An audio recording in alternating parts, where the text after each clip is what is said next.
This is episode 12 of the 99 Forever podcast. I'm Eric Friesen, and joining me on the podcast tonight is Lloydminster Bobcats color analyst and blogger for soupsonhockey.com, Tyler Campbell. Tyler, how's it going tonight, man? Good, buddy. How you doing? I'm good, thanks. But like all Oilers fans, I think I'd be even better if I was watching the Oilers in the playoffs right now. But I guess we'll settle for watching game one of the 87 Stanley Cup final on Sportsnet. You were watching a bit of that tonight, were you? I was too. I was, yeah. It's funny because a lot of those games are on YouTube right now anyway. So I've um I've gone back and watched them. So it's like you almost know when the goals are coming, but just to watch that team again, it's so awesome to go look back at Gretzky, Curry, Messier, and how dominant they were back in the 80s. Yeah, it really is, and that's funny you bring up YouTube because that's been my beef with Sportsnet with some of the games that they've been showing. This series, is it the whole? Can you find the whole series on YouTube? Because I haven't been able to find the whole series here and there. Game seven's all over the place. Anyway, it doesn't really matter. No, I'm I totally with you. I haven't been able to find the whole series. There's a YouTube channel called Oil Fanatic One, Yes. and he's got a bunch of clips from games of the 80s, but not the full games all the way through. So you kind of have to just settle for whatever we get there.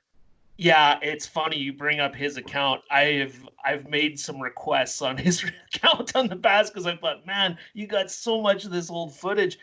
Could you post more of it like every day? I'm sure he's got a job, but Yeah, I'm exactly. selfish and I want everything that he has. Yeah. And it's funny, a lot of the times he'll post it at very appropriate times, like last season in 2018-19. I don't know if you remember, there was the game Draisaitl and Nugent Hopkins both had a hat trick in the same game. And they announced on the broadcast that it was the first time since 85 that two Oilers had scored hat tricks in the same game. And the next day he had the game out there, the highlights from when Curry and Coffey got their hat tricks. So yeah, it's just kind of cool. Good timing anyway. Yeah, absolutely. No, that guy does amazing work. He really should be paid for that channel because just some of the stuff. I mean, you talk about rabbit holes, that is the ultimate rabbit hole YouTube channel, isn't it? Oh, for sure. And I think since we're kind of going down memory lane with the great Oilers teams of the past, it's a good way to start off the podcast tonight. How did you first get interested in hockey, and what are some of your earliest memories of watching the Oilers? Oh wow. Well, it have to go back, especially on my mom's side in the family. I was really born into it. My grandmother, my uncle Al, my cousin Daryl, my mom, like it. On my Campbell side of the family, they were into it, but on my mom's side of the family, they were diehards, and I definitely quickly became one too. We had my family got season tickets. Now, I'm not sure when exactly they got them. The first game I remember going to, and I know you'll love this year in particular, was the '89 season. And not a great year for Oilers fans, but that was the first time I ever remember going to a game and we had season tickets. And we had season tickets for 20 years there. 20 years because I guess the lockout season. So '09 was the final year. Single tear running down my cheek. That we got rid of them after that, but good business decision. But it's yeah, it's so it's yeah. I've been a pretty big Oilers fan my entire life, and that's probably I can go back over some of the most historic games uh, in the Coliseum and onto Skyreach Center and Rexall Place that there was. I was game 6 when Fleury got that OT winner. Unfortunately, I was there for that. It's one comes to mind, but I won't bore you all night and bore the audience all night with all of them. But yeah, no, it goes back quite a ways to when I was little. Well, you're not boring me. I love to hear old Oilers stories. And, 89 probably isn't a good year for a lot of Oilers fans. It was an okay year for me because it was the year I was born. Exactly. But, and my auntie actually went to only one Oiler game ever. I don't think she's a Oilers fan, but she just happened to be in town that night. And the game she went to is when Gretzky with the Kings broke Gordie Howe's all-time points record in October '89. So to say that's the one Oiler game you ever went to, you picked a pretty good one. Yeah, that's a pretty historic one, and maybe the only one you'll ever see where the crowd goes nuts for the opposing team player scoring I a was goal. just gonna say that. I've never like I mean I think that you can maybe correct me on this, but like Wayne always said that he didn't like playing in Edmonton after he left the Oilers. He felt awkward about it, but I'm not sure if it was like this for the rest of his career, if he got cheered whenever he came back. But for that particular game, and he'd already been with the Kings for over a year by this point, but when he scored that goal to tie the game late in the third, it did. The crowd popped, and it sounded like a playoff goal, and you were cheering for a home player. I don't think he got the same reaction in OT when he scored the overtime winner to beat the Oilers, but do you remember what kind of reactions he got in Edmonton for the rest of his career with the Kings, Blues, and Rangers? As far as it's so funny you brought this up. As far as I remember, no. I only ever got to see Gretz play once, and it was the home opener in the 91-92 season. Well, live once, I should say. I should clarify. The only other time that I was going to see him play was the 1999 season. The Rangers were in town in February of that year. If you recall, Eric, you'd only been 10 at the time, or 9 or something like that. Yep, 10. Yeah, and so the word didn't come out that he was retiring until right before his second last game, which was against Ottawa. And so at the time they were playing in Edmonton, I didn't know it was going to be his last game, but I asked specifically for those tickets, had them given to me, but we had a provincial game that Sunday, and so I was not able to go to Oh, Gretzky's game, you had your own game. which we won, and we were off to the provincial tournament. But Well, there you go. nevertheless, it does suck that I didn't get to attend that game. Yeah, But no, yeah, oh that's sorry, I didn't finish. Sorry, I didn't. I kind of got down that rabbit hole and didn't finish. As far as I remember, I do not remember him getting a warm reception after that, and especially not the one that he got that night in. I think it was October 15th to be exact of '89. I believe it was. Yeah, Yeah, that's crazy. but yeah, it's great to look back at those, and you know, I mean, Gretzky's my ultimate hero. I love the guy. I wish I could have seen more of his career. I can only remember the last few years that he played, and obviously he was with the Rangers by that time. But you know, I'm always learning new things about him, and that's great. And one of the things I found out not too long ago was that he dropped the puck before Game 3 of the Oilers and Stars playoff series in '99. So he Not would have only not to be go a ahead. huge douche. It was Game Yeah. 4, and I was Was there. a Game 4? Okay. Yeah, Thank you. You that's got sorry. me.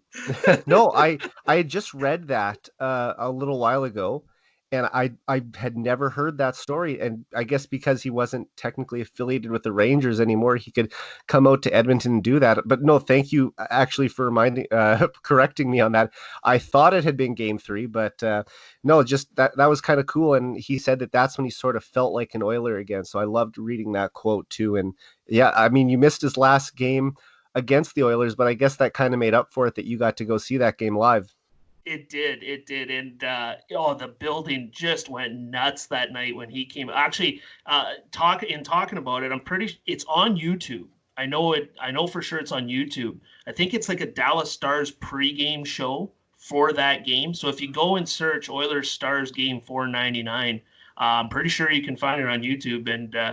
And anybody who wants the link, I'm sure I can find it for you and give it to Eric, give it to whoever tweeted out for anybody. It's pretty cool to see.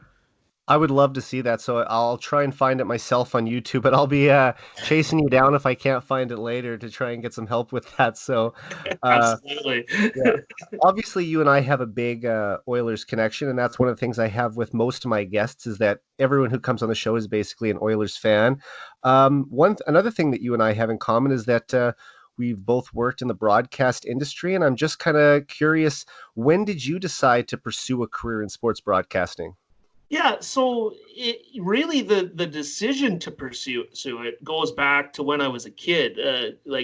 Rod Phillips was a real big idol of mine, and I actually got the chance to job shadow Rod in December of '98, and so I got to go, just basically hang out with him for the day watch him and Morley Scott at the time do their broadcast, and that was an unbelievable experience getting to hang out with him at practice, watch him do his interviews in the room, pregame and whatnot. And it wasn't a very fun atmosphere post game. They lost to Tampa that night, who was the worst team in the league.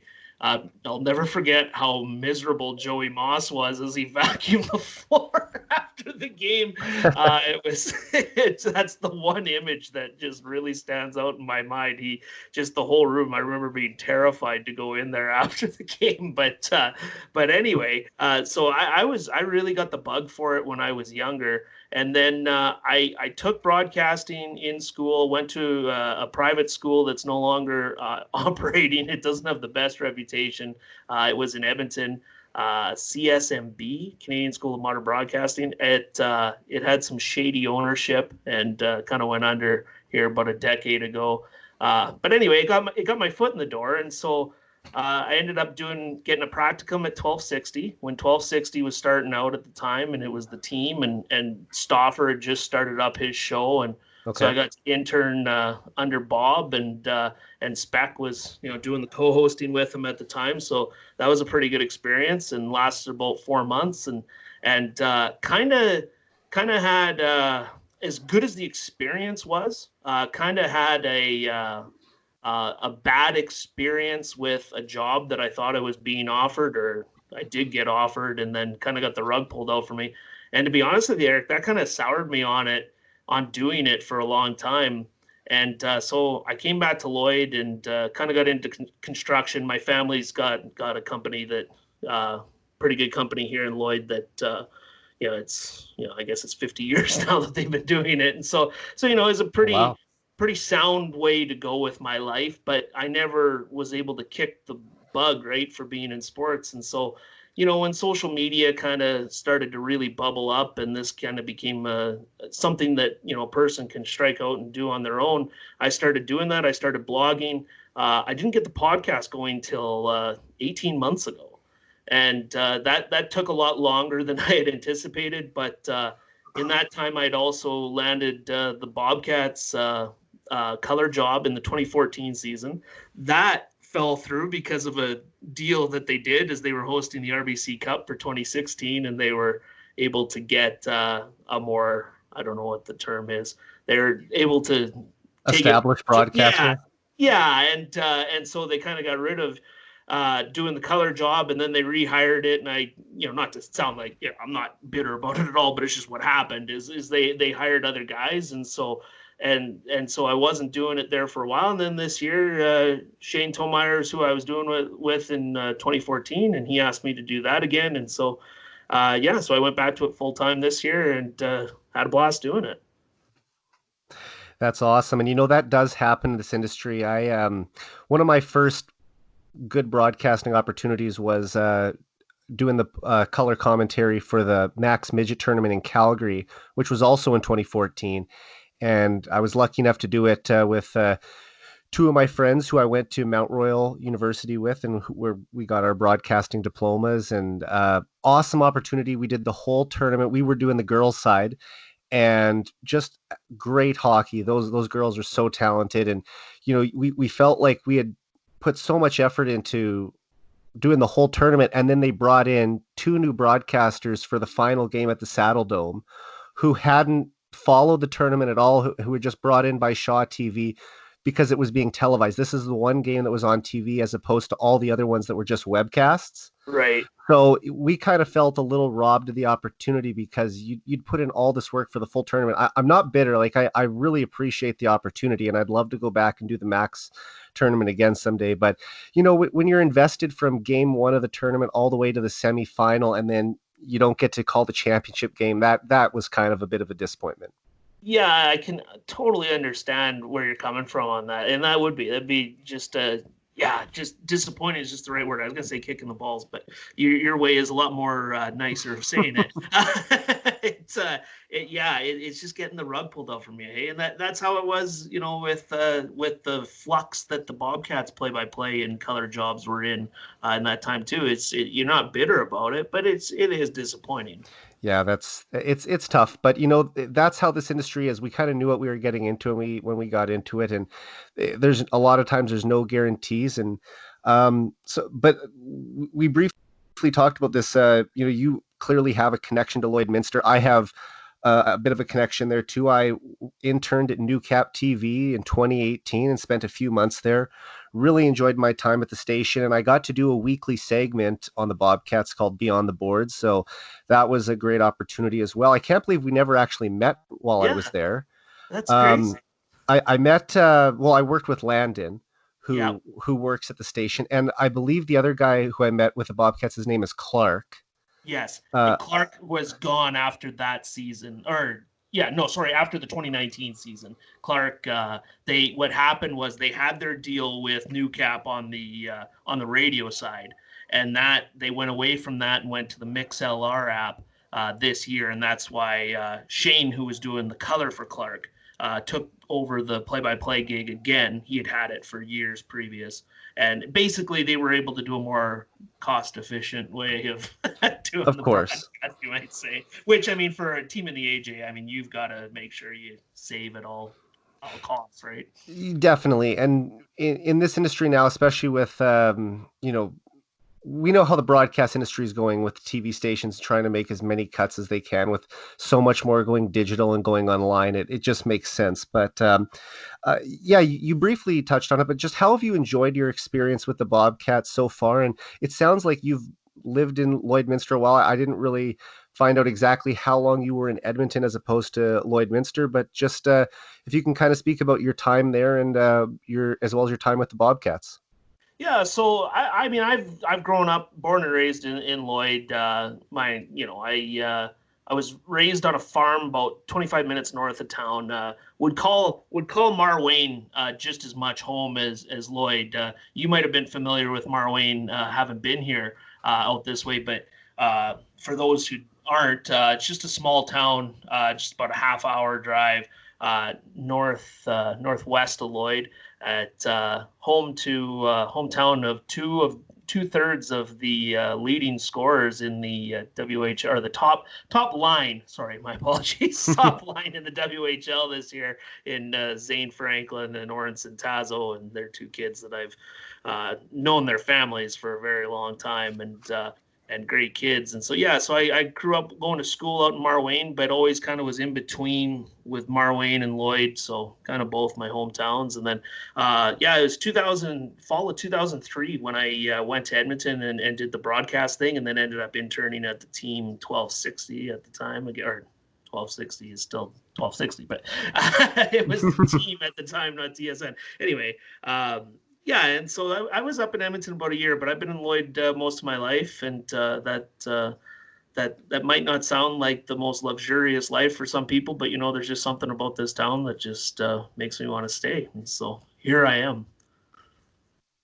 Well, that's awesome, and that's one of the big reasons I wanted to come to Lloydminster. First of all, it's close to my hometown of Saskatoon, where I am right now, and any time I've gone to Edmonton, you have to drive through Lloyd on the way there. So I always stopped for gas or to get a bite to eat there, and it felt like a good sized community and just a town that I'd love to get an opportunity in at the station there. So when the chance came to intern there, I was really excited to go there, and I'd love to go back and work at Newcap someday too. I think they've actually rebranded too now.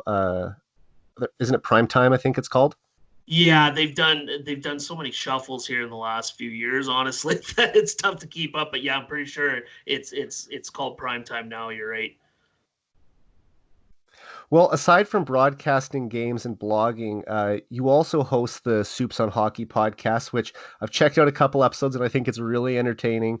So I recommend anyone who's listening to this podcast go check it out too. And I got a good laugh a couple weeks ago when you mentioned the Zach Morris's trash YouTube series. I thought that was hilarious. Were you a big Saved by the Bell fan back in the day too? Yeah, those of us who are old enough lived through it. There, Eric, you wouldn't have been old enough to No, feel but it, to experience it live.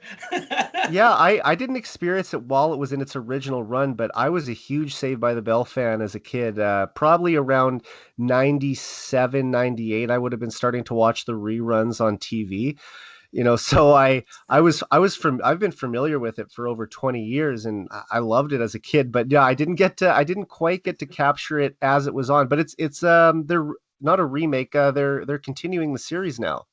Yeah, isn't that crazy? I seen the trailer for that the other day, and really a reimagining of it. Yeah, If you know if that's the right way to say it, is it no live studio audience that I like. You watch some of the shows that have come back from that era, like well, the one that comes to mind is Full House or Fuller yeah. House, I'm and they glad you kind of mentioned that. yeah, they kind of did it the exact same way. We're Saved by the, but this looks like it's going to be Hmm. a totally different way to do it, yet with keeping up with the storylines that made it famous. We're on the same wavelength there because I was really worried it was going to be cheesy when it came back. And one of the things about the show's original run is that it had that late '80s, early '90s kind of charm that it was cheesy when I don't know if the world didn't take itself as serious back then or what, but a show like that today probably wouldn't work. I don't think. Just I agree. and maybe even back then it got made fun of too. I can't say for sure, but yeah, when Full House did the rebrand and everything, it was really unwatchable, and I loved that show as a kid too. But to see Saved by the Bell come back, I watched the just from the trailer. It actually looks pretty good, so I'm definitely going to at least check it out. So anyway, Absolutely. didn't mean to go down a whole Nope. Zach Morris tangent, but that was and actually when you watch that series and they break it down, it doesn't actually portray Zach in the best light, does it? No, that's what makes them funny. Is they look for any reason for anyone who hasn't watched them. They look for any reason to absolutely bash Morris to no limit. Basically, Yeah. it's outstanding. It's really, and they do some other ones on some of the other '90s shows. So if you're a fan of '90s sitcoms that were more for children, definitely, I think they're Funny or Die skits, and yeah, they're really good. Well, I think that's a great way to transition. Speaking of the '90s, I know you recently reviewed the 1990 and '91 NHL drafts on your podcast. So, from looking back at those years, was there anything that really stood out to you other than the obvious Eric Lindros situation? Yeah, there. You know what? These were such a blast to do, and we're gonna Colin and I, my broadcast partner. He worked. I've never really said this on the broadcast, but he worked in the newspaper industry for a long time, and worked at the Source here in Lloydminster, and was the editor of that paper, and did the sports section for a long time. So he really knows his stuff, and that's what makes those shows really good. I'm really proud of them, to be honest with you, and I don't often say that about my podcast because it can just be ridiculous at sometimes. But as much as I think there's good stuff in there, it's a one-man show, and I'm still trying to find my footing exactly. But anyway, yeah, you just go down so many rabbit holes. That's the best part about them, and some of the guys who don't get talked about on there are as interesting as some of the guys that did. Like the one that we kept referencing was Ken Klee, played over 900 NHL games. I'm pretty sure the guy was never more than a number 5 defenseman, and it just blew my mind. And That he you, lasted that long. yeah, and you just, it's like really, like I lived through this guy's career. As makes me sound old, but I mean I did, and I don't remember him playing more than maybe 400 games, and to find out he played over 900 games, and so you just little stats like that, right? It really, and as much as they're called redrafts, Eric, I really, they really aren't. That's not really what it's about. It's just a chance to look at the players from that draft and talk about their careers, and that's probably the funnest way to look at it. Is it's not really so much re-ranking them as it's just getting to rave about them. Oh, for sure. And another thing I wanted to ask you, I don't know if you'll be able to remember this off the top of your head, but were there any all-star or Hall of Fame type players who were drafted one pick after a guy who never played a game in the league, and you just think, how did they pass on that guy? You know what? You say that, and off the top of my head, I'm pretty sure the '91 draft. I'm trying to remember the guy's name. He was a Seattle Thunderbird, and the Canadians took him. I want to say it was Brent Bilodeau, perhaps was his name.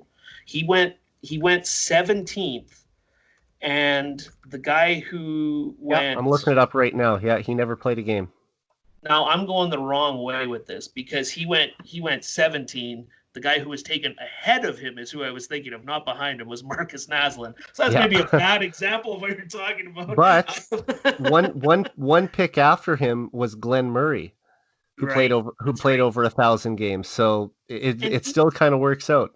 and there's you know what and there it goes back to your last question about finding out about guys. Like, I was always a big Glenn Murray fan, and Glenn Murray always got such a brutal rep around the league of being, not being a guy who had a great motor. And he always had kind of knocks. He was too soft, quote unquote, for that era of hockey.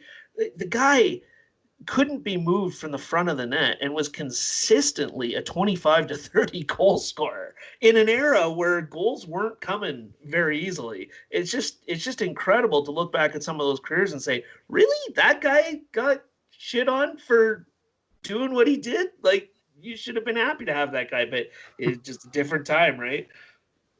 I'm just scrolling through the list here, and another name that popped out, Steve Staios. I didn't realize he hit 1,000 games as well. He played 1,001 games, was taken 27th overall by St. Louis in '91. So good for old Stevie too. He was dead to us after 2010, wasn't he? After the 2010 trade deadline, Ah, I can't even remember where he went to play hockey next, and just forget about that guy. No, yeah. obviously, I'm being facetious. He's got a special place in a lot of Oilers fans' hearts, doesn't he? Yeah, and now he's running a successful organization out in Hamilton, and I think we're going to talk about a little later on in the podcast a player who Hamilton had the rights to, who he'll never end up playing for Hamilton. Is a little tease for some of the fans if they can figure that out. But before we get to that, I wanted to ask about some of the more recent years for the Oilers drafting, which has really improved in the last 5 years. Even going back to the beginning of the Shirelli era, while there was some terrible decisions as far as trading away draft picks, he made pretty good use of the ones that he actually did use. And I don't know if you give credit to him or his staff, but someone within the Oilers organization really deserves credit, starting basically with the 2015 draft. And even if you want to go back to 2014, if we're looking at Legason, but the WHL has been a great source for talent for them since then. And the names that obviously jump off the page are Ethan Bear, Caleb Jones, and Kyler Yamamoto, who all played their junior hockey in the Western League. I'd just like to get a thought from you. What impressed you the most about each of those players this year? Wow. Well, talk about knock it out of the park. I mean, they just absolutely knocked it out of the park. And you know what, Eric, something you hit on there. I do credit Peter Shirelli as much as I'll just look back on the decisions he made and just lambaste him at times. You can't take away from him the job he did rebuilding the scouting staff. And I mean, that 2015 draft, to walk out of there with Bear, Jones, I went in the opposite order there, my apologies, and John Marino, fourth, fifth, and sixth round. Unbelievable, which is a term that gets overused in hockey, but No, I but mean, it's true. Like you, yes, that's like a once in a, even more than a once in a decade draft to think about. Well, obviously they got McDavid, right? And if you could have added a Brock Besser or a Matt Barzal in the first round too, now you're talking about one of the all-time great drafts, right up there with the 79 Oilers or 80 Oilers when they were building their cup teams. yeah, But even without getting one of those guys later in the first round, just like you said, to get all three of those defensemen later on, it's a shame they couldn't assign Marino. I wonder if they would have tried to sign him earlier if he would have stayed. But, by the time he had really built up his reputation as a solid prospect, it sounded like he was keen on signing in the the States. So the Oilers kind of had their hand forced there. But getting back to the guys Yeah. that we were talking about, Bear, Jones, and Yamamoto. Just a thought on what stood out to you the most about, or most impressed you about the three of them this year. Yeah, and I'm sorry because that was what you asked, and I No, no, went it's down the good. rabbit hole. I But love going down. I love going down memory lane too. the you know, Bear, his hockey IQ. You know, I always said about Ethan Bear, I was maybe a little higher on him than most were, at least in the local media, in the local Edmonton media. You know, I didn't find it to be that big of a shock that he made the jump this season. And I always said if he improves his skating, he'll be a top four defenseman. If he doesn't, he'll still be a number six. But the thing that's so just shocking to me about Ethan Bear is that he looks like he might be a top pairing defenseman. I mean, we'll Yeah, see how he keeps evolving, but I mean, you could say that he was a top pairing defenseman this season because he was with Darnell Nurse. And I mean, the puck movement from Ethan Bear in particular, I mean, he moves it so incredibly well, and it was such a desperate need for this hockey club. Um, you know, you could argue he's right up there. You know, I wouldn't say he's in the argument for MVP of this team because we all know who those two guys are. But for one of the most vital players on the team this year, the addition of Ethan Bear was just enormous. And then, of course, you know how big the addition of Kyler Yamamoto was on December 31st. I mean, that just completely changed their season. And what he was this season was what I kind of always expected him to be, but he might have even been more than that. I mean, a point per game pace for most of his time, and the gamesmanship that he brings, obviously the speed. I mean, that is a core player moving forward for the Oilers.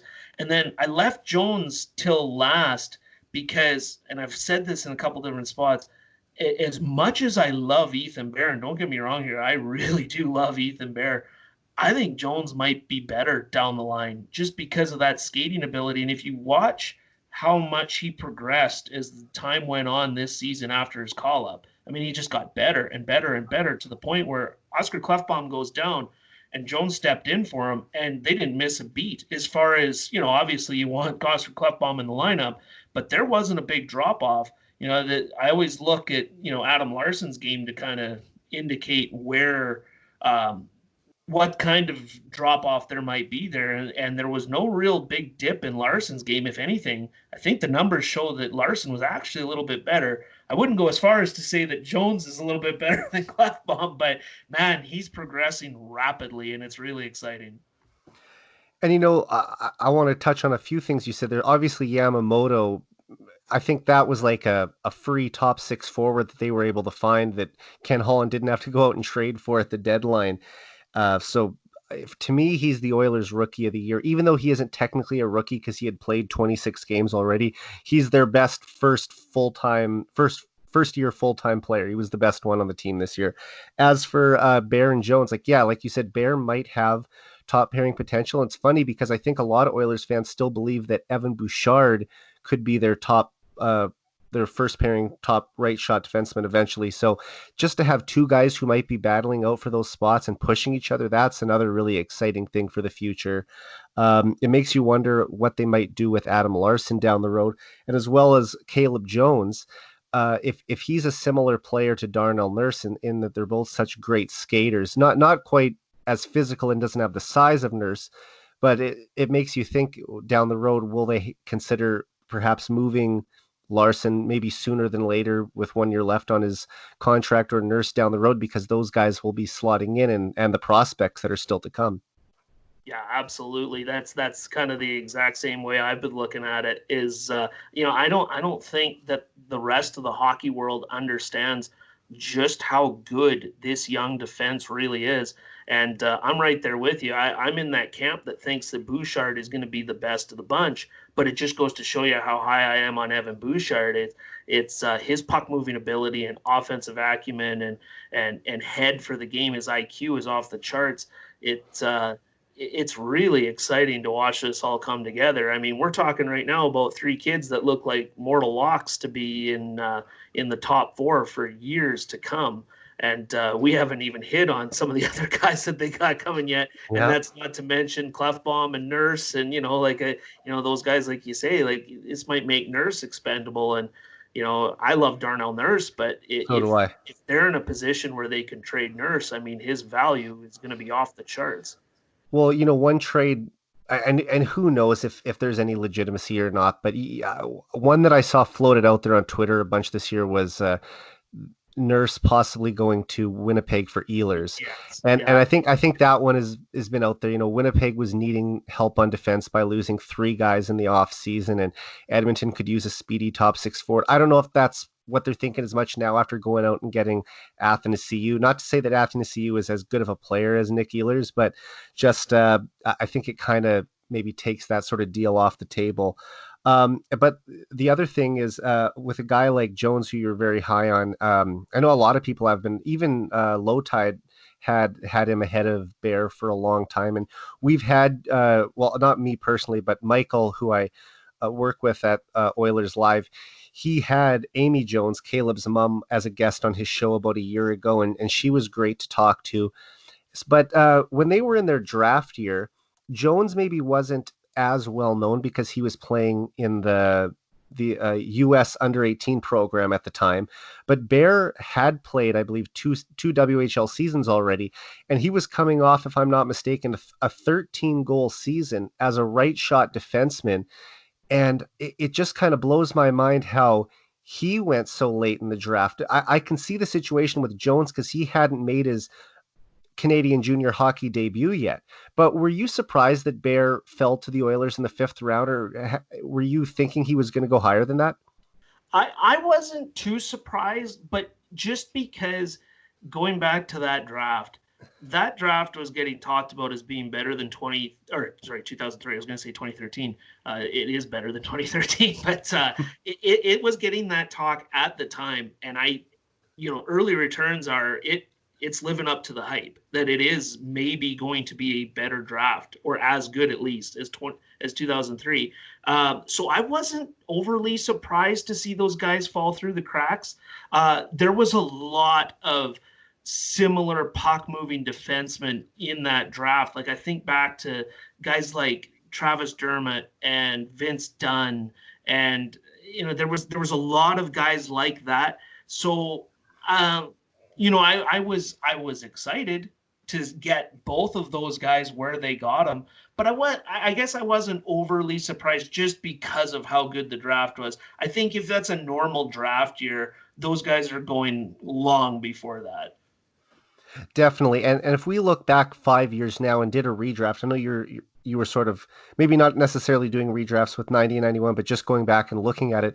Where do you think guys like Bear or Jones would be now? Would they be late first round picks, early second round picks? What do you sort of see them as?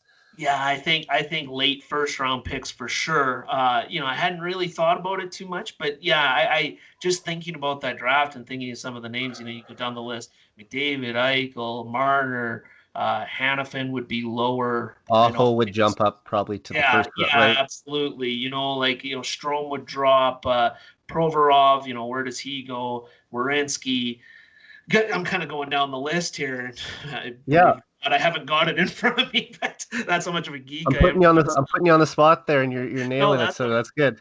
that's all right. Yeah, like so I definitely think late first round, but with potential to be much more valuable than that as these years go on. I just think these guys are just getting better and better, and specifically Jones. That skating ability just can't be ignored. It allows him to do so much. But as we saw, if Ethan Bear made that kind of jump this past off season, what kind of jump could he make again? Right? Oh, for sure. And I'm really hoping that this is just the tip of the iceberg for him, and that we're going to see him really develop into an excellent, at the very least, top four defenseman, which I think he already is. But to even take another step forward and maybe start to use his shot a little more. I think that's the one thing Yes. I wanted to see. He defers to the veterans too much, and that might be just because he's a rookie, but we know he's a great passer and he has great hockey sense. But if he can use that one timer the way he did in junior, I think that that's going to be a deadly weapon for the Oilers. And I'm hoping that he'll start to do that more and more as we go forward. Another thing I wanted to discuss with you before we get into the last segment of our podcast talking about your top 20 Oilers prospects is this year's draft, actually. And while we don't know when that is, if the draft order doesn't change, the Oilers will select 20th overall in the first round this year. I know you follow the NHL draft closely, especially WHL prospects. Who do you think could be a target for Edmonton in this draft? And should Ken Holland have his eye on anyone from the WHL in particular? There are guys in the dub that I really like for the Oilers specifically. The one guy that I kind of keep coming back to, and I've been actually working on a mock draft here as I've been doing a lot of that stuff as we're quarantined and kind of limited in what we can do and Mm-hmm. talk about and whatnot. But the so this is a controversial guy that I'm going to say that the Oilers should be targeting. But if Askarov, the goaltender, fell to 20, and I don't, that's a reach for some, not a reach for the Oilers, but a reach for some that he would fall that far. I think the Oilers should be all over him just because the situation in net after this season is murky. I'm still high on Stuart Skinner, but Well, see, that's what I wanted to ask you. Not to cut you off, but no, that's with three really talented prospects in the system, and Skinner and Konovalov over in Russia, and Rodrigue playing in the Quebec League. I think he's turning pro this year too. Uh, to me, it wouldn't make sense to take a goaltender, but I kind of like that we maybe have difference of opinions because it makes it more interesting of a podcast. But yeah, I really hadn't even thought at all about taking a goaltender, especially in the first round. But yeah, I'm interested. So sorry to cut you off. Go on. no, that's all right. We got to fight about this now, don't we? That's how Yeah, you things like that on Twitter disagreements. You throw down, exactly. you have a fight and say things to a person that you'd never say to their face. Or that you'll never meet. Yeah, exactly. No, yeah, it's a fair point, right? Like I am 100% in that camp of you always just take a goaltender in rounds 3 through 7, and one of them will eventually pan out, and that's what you do. I kind of just look at the history for that gets in the way for me of Samsonov, and before him Vasilevsky. Russia's it's kind of an exception to the rule that I'm willing to make for Askarov. But you asked about the WHL kids, and there's a lot that really would fit well with the Oilers. The two that come to mind, I'm actually higher on a kid right now, and they might be able to, if they're able to recoup one of those second round picks or maybe a third round pick even. I'm much higher on a kid named Jack Finley than most, and he's Jeff's son. For those who are old enough to remember Jeff Finley, former NHL defenseman. Jack Finley is a 6'5", 207-pound right shot center. And you might say, well, it's Coke machine. Why are you so obsessed with size? This kid can skate. This kid can handle the puck. This kid played on a team this year in Spokane that he really was in a shutdown role for a lot of the season. He was used in all the tough situations, and he thrived in that scenario. And I really am high on that kid, and I think about having him as sort of the Jordan Staal to McDavid's Crosby and to Draisaitl's Malkin. He would be such a perfect fit. I don't mean to suggest that they should take need there. You always take the best player available. I understand that, but I also think that Jack Finley is going to be one of the best players available with that pick. So he's one that really stands out to me. Another one that's more obvious for some would be Connor Zary, who's of course from your hometown of Saskatoon, and lit it up with the Marwayne boys, my hometown, in Kamloops this season, and they were the top line in the WHL. I do have a few concerns about Zary, but the comparisons you'll hear on him range from a Jarrett Stoll to my buddy Larry Fisher compares him to Bo Horvat. And, to get a kid like that, it'd be tremendous. But, it's a deep crop in the dub this year. It really is. Oh, definitely. And yeah, he's had some great numbers. I think he scored almost 40 goals this year. And I mean, if the If the Oilers could add a guy like that, that would be huge. Another name that I had my eye on, and I don't know if you think he'll still be there or not, but I always see him kind of in that range as a guy like Jack Quinn, who played for Ottawa in the OHL. What do you think about him? Do you think there's a chance that he might fall to the Oilers, or that could be a pick? Yeah, I think he could. SPR. I've written for Sean this year, and he definitely would be a better source to talk about Quinn than me. But I'll try my best. Quinn. He's such a great goal scorer. The one thing that does concern me about Quinn is he playing with Marco Rossi this season. Is it more Quinn or is it more Rossi? Scouts seem to be leaning towards Quinn being legit on his own. And so that really intrigues me. And I mean, hey, we're talking about the Oilers. The more wingers they can get in the draft from here for the next probably 5 years, the better, right? Because you just want to you basically are in a situation now where all the key pieces are in place. Let's just stockpile. And I'm sure that's what you Yeah. kind of got in mind, hey? Exactly. And I can't remember if it was on Low Tide's show or Stoffer's show, but uh, it must have been a couple months ago. They had a draft analyst on, and they were kind of talking about the Oilers, and it was the consensus between. I want to say it was Low Tide, one of his guests, but I think the consensus was is that they they figured the Oilers were going to take quite a few forwards in this draft, especially after taking a defenseman with a top 10 pick last year, that they would at the very least go forward in the first round no matter what. Do you kind of see that happening? That I mean, I know you were leaning towards the goaltender there, but do you think that it's more likely that they will end up taking an offensive minded scorer with their first pick? I really do. Askarov, that's kind of a special situation where if he fell to that pick, then I think they should be. I mean, personally, I look at Jersey's situation and I say, okay, they've probably got 3 first rounders. Askarov's probably not getting past 10. But yeah, apart from that, I really believe that they would go forward. But to tell you the truth, Eric, I thought that that's what they were going last year, and I didn't So believe did the I. talk. I really didn't. I thought there's no way. There's just no way that they would believe this. But they very obviously had Broberg rated very high on their draft Yeah. board. Just couldn't overlook them despite how much they had on D coming. And they telegraphed that too, even on when they were doing the panel with Jack Michaels and Bob Stauffer. They kind of talked about that. Their sources were saying so. Ken Holland clearly isn't keeping his cards too close to the vest when it comes to who he's drafting.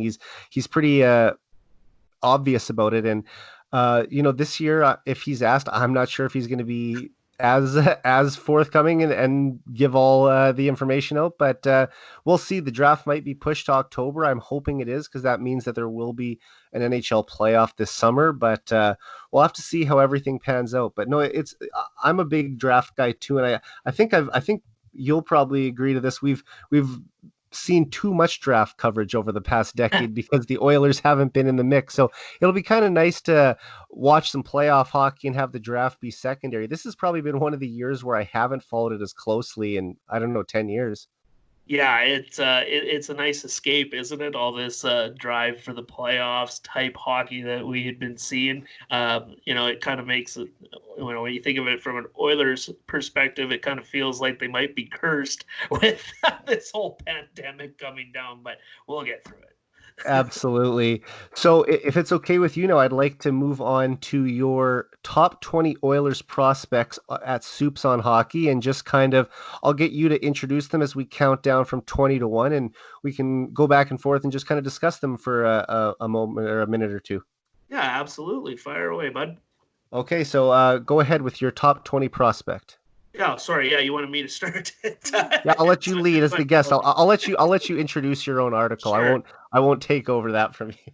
Sure. Well, at 20 I had and I mean when we get down around I don't know where it was, probably around 13 or 14, I understand if someone has it completely different from the way I had it. This is just kind of what I settled on is not that I don't know the kids or anything like that, but it's kind of when I was doing the list I was kind of thinking, "Okay, well, this isn't a great prospect, but I'm doing a top 20 list, so nevertheless. But I had Matej Blumel, I think is how you officially pronounce his name. I know Thomas Missouri, who I'll get to here in a minute, was talking about him at the development camp last year, and that's how he pronounced his first name was Matej.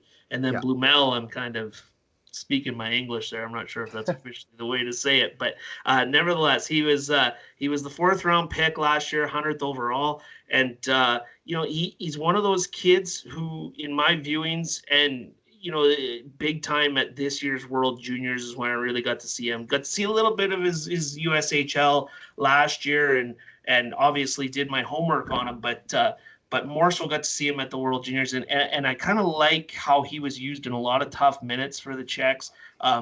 He's kind of good across the board, not great at anything. So as I kind of say in the write up, I think a 200-foot game will need to be developed as something that you can have that special trait, that way to stand out, right? Definitely, and I'm sure he was a more dominant scorer in the junior Czech leagues, and once you get up to playing in the men's league, which I think he was this year, and Yep. uh, I couldn't remember if he was coming over to the States to join his buddy too that the Oilers drafted, but was he coming over with Missouri too next year, or is the plan for him to stay back in the Czech Republic? Had you heard? I never heard that myself, Eric, but that could be the case. It I wouldn't thought I surprise heard that, but I could be wrong. But I wasn't 100%, so I thought I'd check in with you. But me. all I had heard is that kind of what you said. Like he didn't really stand out overly this year, and that if he is going to make it at the NHL level, it might end up being as a checker or penalty kill or something like that. Yeah, and I think that's fair. And to expand on what you're talking about there, with Missouri is going to Providence College next year, so I'll definitely keep an eye out for that. But yeah, he's a solid prospect across the board. But like I say, to make the show, I definitely think that defensive game is going to have to become his calling card, and easily could be, right. It's not that he's unskilled. He's got some skill, and he's a solid skater, good size, and but he doesn't have that one quality yet that stands out, and so that's what it could be. Right. And I'm sure we'll get to Missouri later in the list, but we'll now move on to your number 19 prospect. So at number 19 is a guy who might not be in the system too much longer, or he might sign a deal. We'll have to see. It's Markus Niemelainen, who was their third round pick, 63rd overall in the 2016 draft. He was selected 2 spots ahead of Adam Fox. And for that pick, I was pretty livid with the Oilers for a long time. And then when Fox ended up not signing in Calgary and then not signing in Carolina and going to the Rangers, I mean, the Canes did end up getting a second round pick for their trouble, but it made it a lot easier. And, Nima Lanen, he's one of those guys who he never became what people thought he could be, but he still Right. developed pretty well. He's never developed that all around game, but his defensive zone play, he's at 6'5". He's a tremendous skater and defends really well. He's an Adam Larson type player. If you want to go down that road of he's not going to do anything flashy, but he's going to be a guy who can be used in all the tough situations. Definitely, and Definitely. I remember when they picked him too. I didn't mind the pick because I think he had, despite only scoring 1 goal, I think he still had a pretty good offensive year in the high 20s for points. But he- the problem was he just didn't carry it over at all. I think his numbers dropped to single digits in offense the following season, and it, I don't know if that was just because he was on a rebuilding club or what, but he bolted from the OHL after that and went back to Finland. And for me, I just kind of thought maybe this isn't the right step to be going back. Once you're already over here adjusting to the North American game, it could hurt your development to go back to the European game. Just stay over here and continue out your junior career and move on to the AHL. But it seemed like he was pretty intent on going back home. Yeah, and I think when they first did that, if you remember, they did the same with Lagesson that same season, And I think too that part of it was from the Oilers' point of view of maybe he'll get more ice time playing over there because they had a bit of a logjam with so many guys coming into pro hockey that year that might have played a part in it if I remember correctly anyway. But yeah, as much as the offense has never come with him, and I can understand that. I was a defenseman growing up, and I as good as I was a decent player, but I never felt overly comfortable rushing the puck and jumping up into the play because it was never coached to do that. You're always coached to defend first and make sure you take care of your own end. And so that can be what happens with a lot of these guys, right? Who maybe have the potential. Like I think of a guy like Jay Bomeister, who the offense just never came to the extent that people thought it would. And Jay ended up etching out a heck of a career for himself as a good, solid stay-at-home defenseman. I don't know if Niemelainen can be Bomeister, but he can be that solid stay-at-home guy. Definitely. I'm not sure we'll ever see him play a game in an Oilers uniform, but you know, maybe not a terrible gamble for the Oilers at that pick anyway. But the next guy on your list is someone who I was pretty intrigued about at one time, not so much Uh-huh. anymore, but I'll let you take it from there. Yeah, well, Ostap Safin is who I had at 18, and I totally understand that point of view. He's a kid who I'm just not ready to completely shut the door on quite yet, but there's no doubt that it's getting tougher and tougher to wave the Ostap Safin flag. I'm saying Safin, it's Safin, I want to say is how it's properly pronounced, but that's my brutal English again. Fourth round pick, 115th overall in 2017. Something I didn't touch on with Niemelainen, and you kind of referenced it that I meant to say is he was good value at that 63rd pick, and that was Safin in the fourth round, 115th overall in that 2017 draft. I remember being stunned that he fell to that point. We're talking about a guy who, potentially the potential is there. I mean, the kid is 6'5". I want to say yes, 6'5" that he's listed at 205 pounds. Tremendous skater. And so, and he plays with a lot of edge when he's right. The motor's always been the question for him. And then, of course, last season in the Q, he ran into hip pointer issue that really derailed his entire season. It was going to be interesting to see how he would perform. I was happy that they sent him to the East Coast League this season with how much depth they had in Bakersfield. So I thought that was the right move, but statistically, he didn't respond that well. 16 goals, 19 assists, 35 points in 54 games. But having said all this, I think next year's the make or break year for me with Safin. How do you feel about that, Eric? Yeah, well, when I think back to the 2017 draft, there was a time when I thought that might be the Oilers' best draft of the decade, top to Yes. bottom, because I don't know if you remember, they signed each of their first five draft picks that year. Yes. So, I mean, just that alone gives you pretty good optimism for the future that the organization clearly sees something in all of these guys. And then Safin just absolutely takes over in his first year over in North America, scoring almost a point a game with the Sea Dogs in the Quebec League. But after that, it was just injuries and couldn't get things going when he was sent down to Bakersfield. And like you said, this year spent the entire season in Wichita. And I think now at 21 years old, it really is a make or break time for him. If he isn't able to establish himself as at least an AHL player this year, then his NHL future looks really in doubt because you have to start seeing some progression at this age, or else he starts to become less of a prospect and more of a project.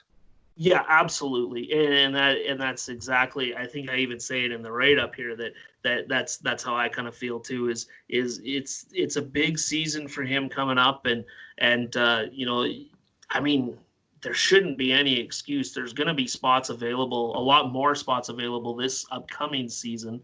Hopefully, we don't get to it till Mm-hmm. a while, but there's going to be a lot more spots available in Bakersfield this season, so he should be able to grab a spot. But then, even if he grabs a spot, what are we talking about here? Right. And it's again the knock on him, not just from the last few seasons. The knock always was he's got a questionable motor, and when he's on, he drew comparisons. I remember one guy compared him to David Backus in his draft year, but that's when he's on, and he has an off switch. And so he needs, it kind of feels like he's one of those guys where he needs the right coach to come along at the right time. And perhaps the light bulb could go on.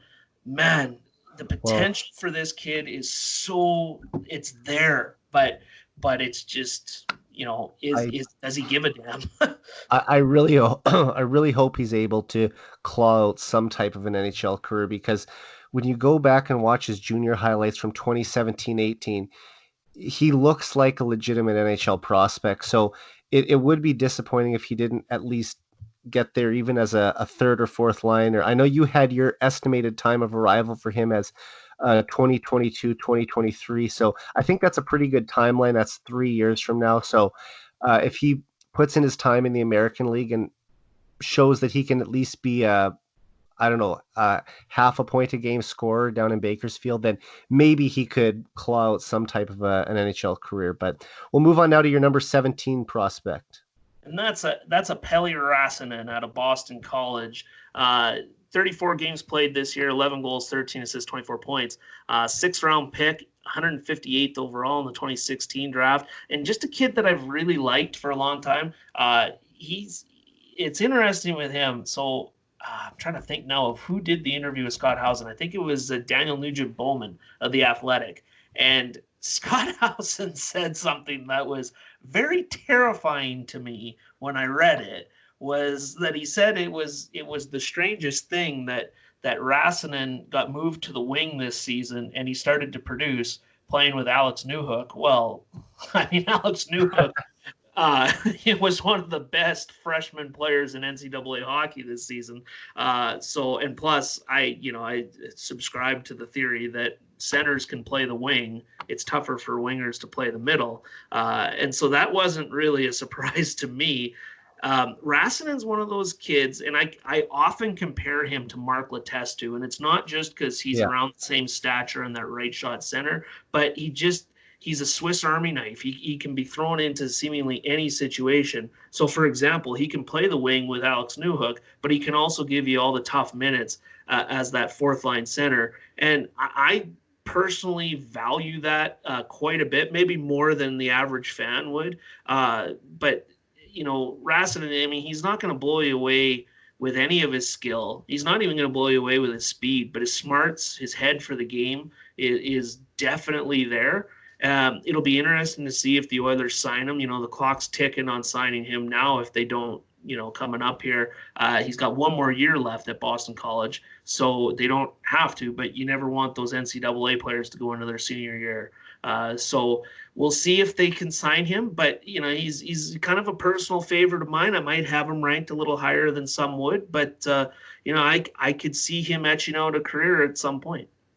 No, that'd be great if he could find a way to slot in as a fourth line center for the Oilers. I think that was kind of considered the high mark for him, or else he'd be maybe a tweener between the AHL and the AHL. But Right. if you look at his Boston College numbers, had a decent rookie year, freshman year at about half a point a game, but then took a major drop in his second year to his point totals basically cut in half. And then, like you said, this year he got to 24 points in 34 games. But still, you'd think if he was playing with an elite player, the numbers might even be better than that. So I guess you just have to be cautious about how much of a rub off did he get from playing with a great player who's going to boost his totals, or was that what he actually did on his own? So I saw you had your estimated time of arrival for him as 2022. So I would say that would be if everything went right. Yeah, But I think that's fair. I think that's very fair. That some of that is me thinking about him maybe not needing as much time in the AHL as some of the other kids, but definitely needing time. Some time to develop. Obviously, yeah, but that's very fair. And it could be a lot longer than yeah, that. and You I'm know, not. it's not like I'm gonna hold you to that timeline if he shows up in No, dude. 2023 and say, "Hey, you said he was gonna be here by now." But no, it's just it's always interesting to kind of see whenever these lists are being put together about where you kind of think that guys are going to arrive. I wrote an article on the Oilers' top 10 prospects, I think about a year ago, and I found that to be one of the most challenging things too was figuring out when you think they're going to slot in, because you have to also look at the depth chart and say, okay, well, can this guy steal a spot on the wing at that time, or is he looking to get in on defense? So yeah, I know it's a tough job. So I hope you don't think I'm coming off on you like really tough there if I'm saying, well, he better be there by 2022. In 5 years, you're gonna tweet it freezing cold takes, and you're gonna Yeah. tweet that screenshot, and Okay. that's how I'm gonna get famous right there. Perfect. Well, the next guy you gave a bit of a longer leash until he arrives, and it's someone we've already talked about. So who's your number 16 prospect? Yeah, so that's my buddy Thomas Missoura. He attended Campbell Union, U.S. Prep League this season. Huge kid, 6'4", 190 pounds. Now, 190 pounds, I question, because after seeing the kid a little bit at development camp last year, not live, but seeing shots of him, he is skin and bone and not much else. But 35 games played at Campbell Union this season, 13 goals, 60 assists, 73 points. He was their sixth rounder, 162nd overall in last year's draft. Just intriguing. He kind of falls into the same category as Safin, is that he's a ways off, but he's got so many tools at his disposal that the sky is really the limit for this kid. And we haven't seen him play, obviously, Campbell Union. There's a lot of people out there saying, what the hell is that? Well, I was kind of one of those guys when he was drafted. But it's U.S. prep school, and to play there as was he 20 this season or 19? He was He late he yeah 2000s. he turned 19 just before the season, and Right. and then he ended up playing 4 games in the USHL Yes. too, where he was had 3 points in 4 games, so not too bad. Yeah, he did real well in the 4 games. And you think about those 4 games playing with completely new teammates, completely new coaching staff. Like, it's not something that you should be comfortable with, and yet he seemed pretty comfortable in those 4 games. So a real good sign right there. As I said earlier, he's off to Providence College this fall. At least we'll see if the season goes ahead. Obviously, take it with a grain of salt. But when he does go to Providence, that's when we're really going to see what the Oilers have with him. And again, like, he's such a good skater for someone who's 6'4", and he's got so much weight to put on that he's a project. He's going to take a lot of time to develop, but if they're as patient as they should be with him, he's really got a great chance. And for those who haven't read the blog, or haven't won't have a chance to, or whatever have you, search out the YouTube clip of him talking at development camp last year. You'll fall in I love with remember this it. kid. Like, he's so likable. He's so laid back, and you'd swear the kid comes from California, wouldn't you?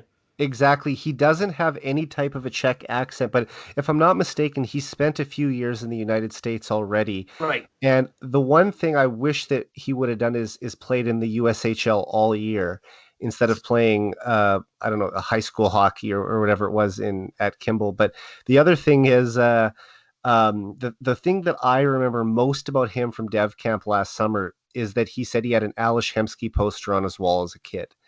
Yeah. And I think that won over a lot of Oilers fans already. So if he's already kind of got that in his pocket, then hopefully he'll if he makes it, he'll be a fan favorite here too.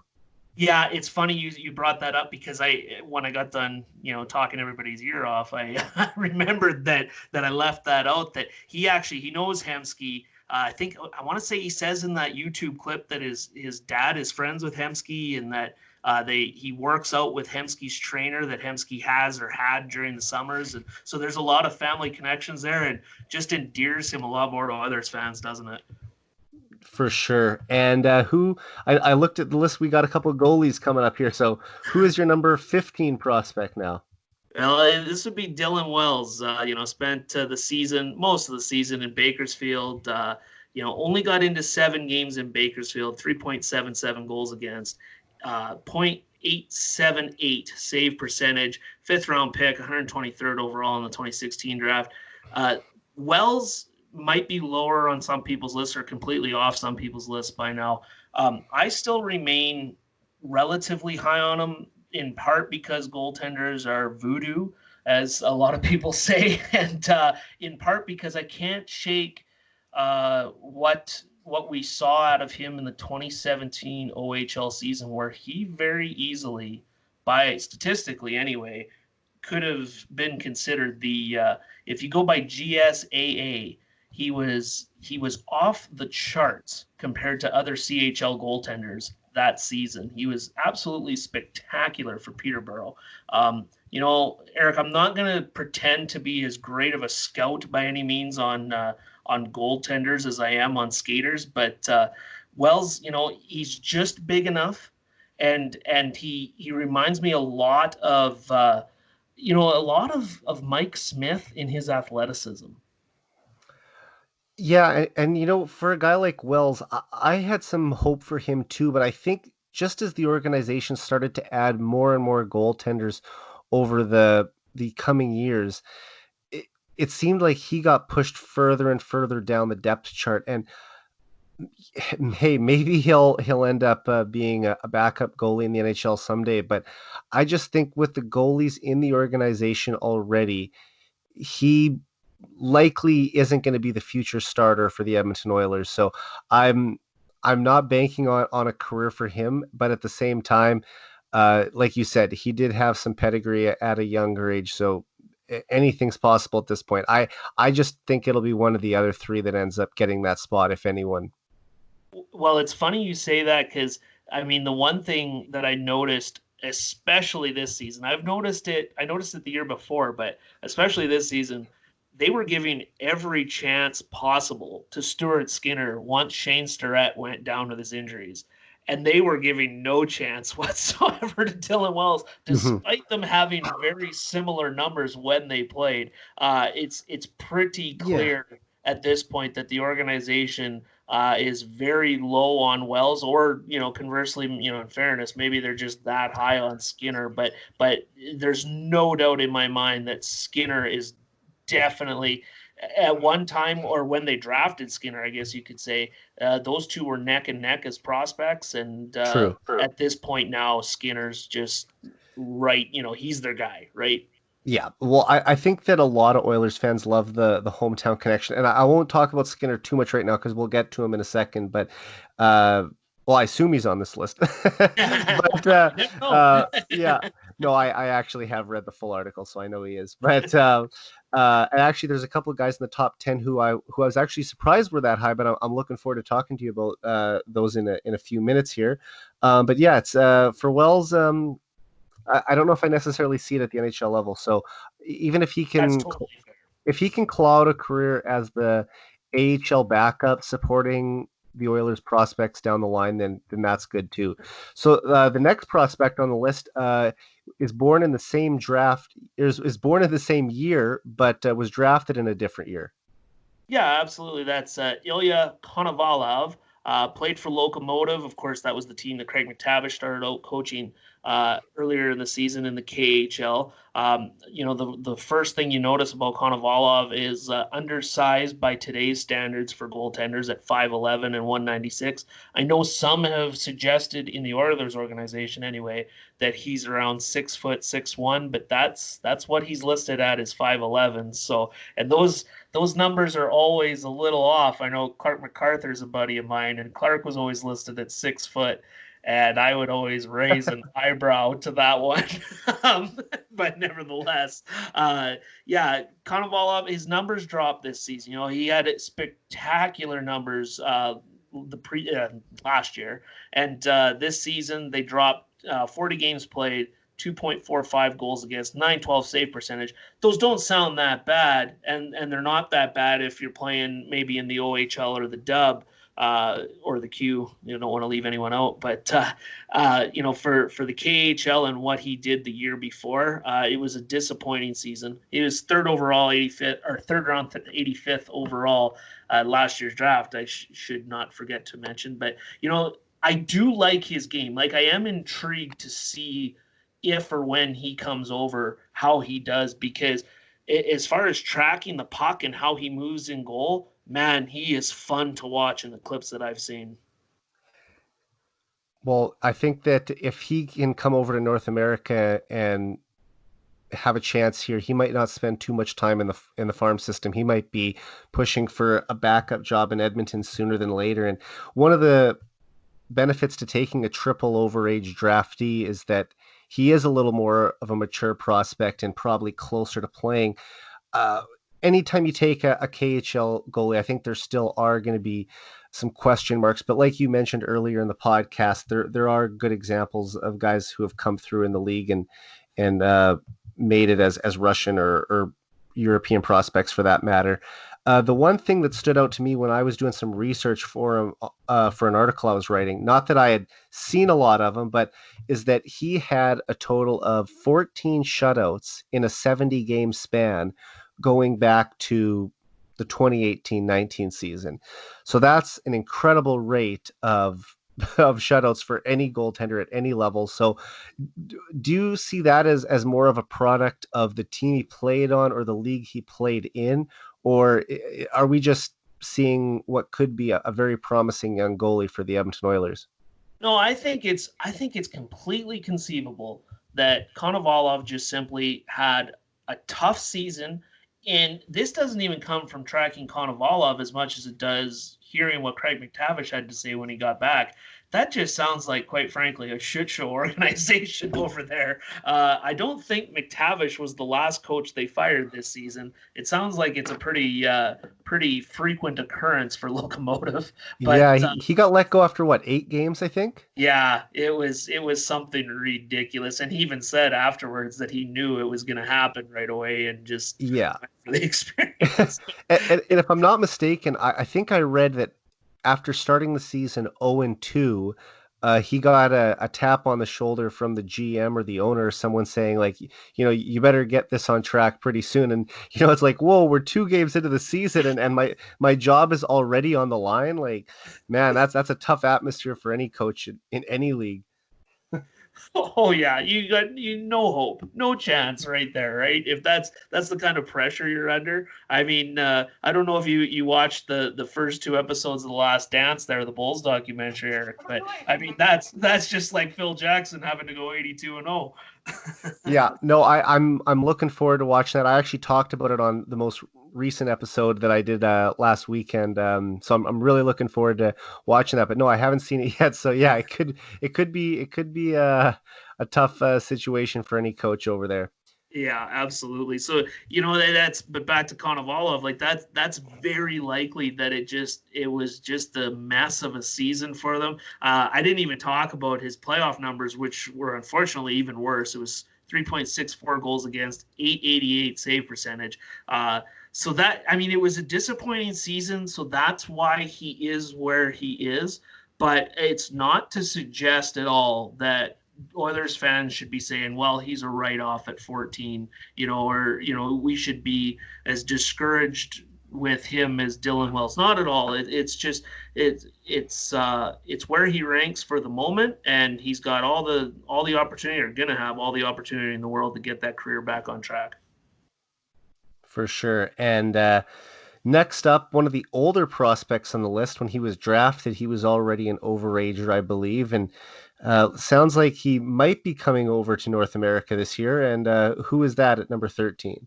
Yeah, that's Philip Berglund playing with Skellefteå this season of the SHL.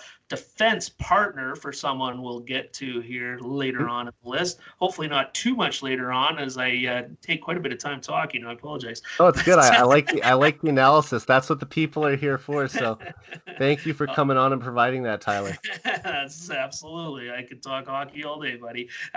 Berglund, 52 games this year, 5 goals, 15 assists, 20 points. Third round pick, 91st overall in the 2016 draft. I remember off the top of my head, I think they got that pick from St. Louis. Now I should have Ah, researched that.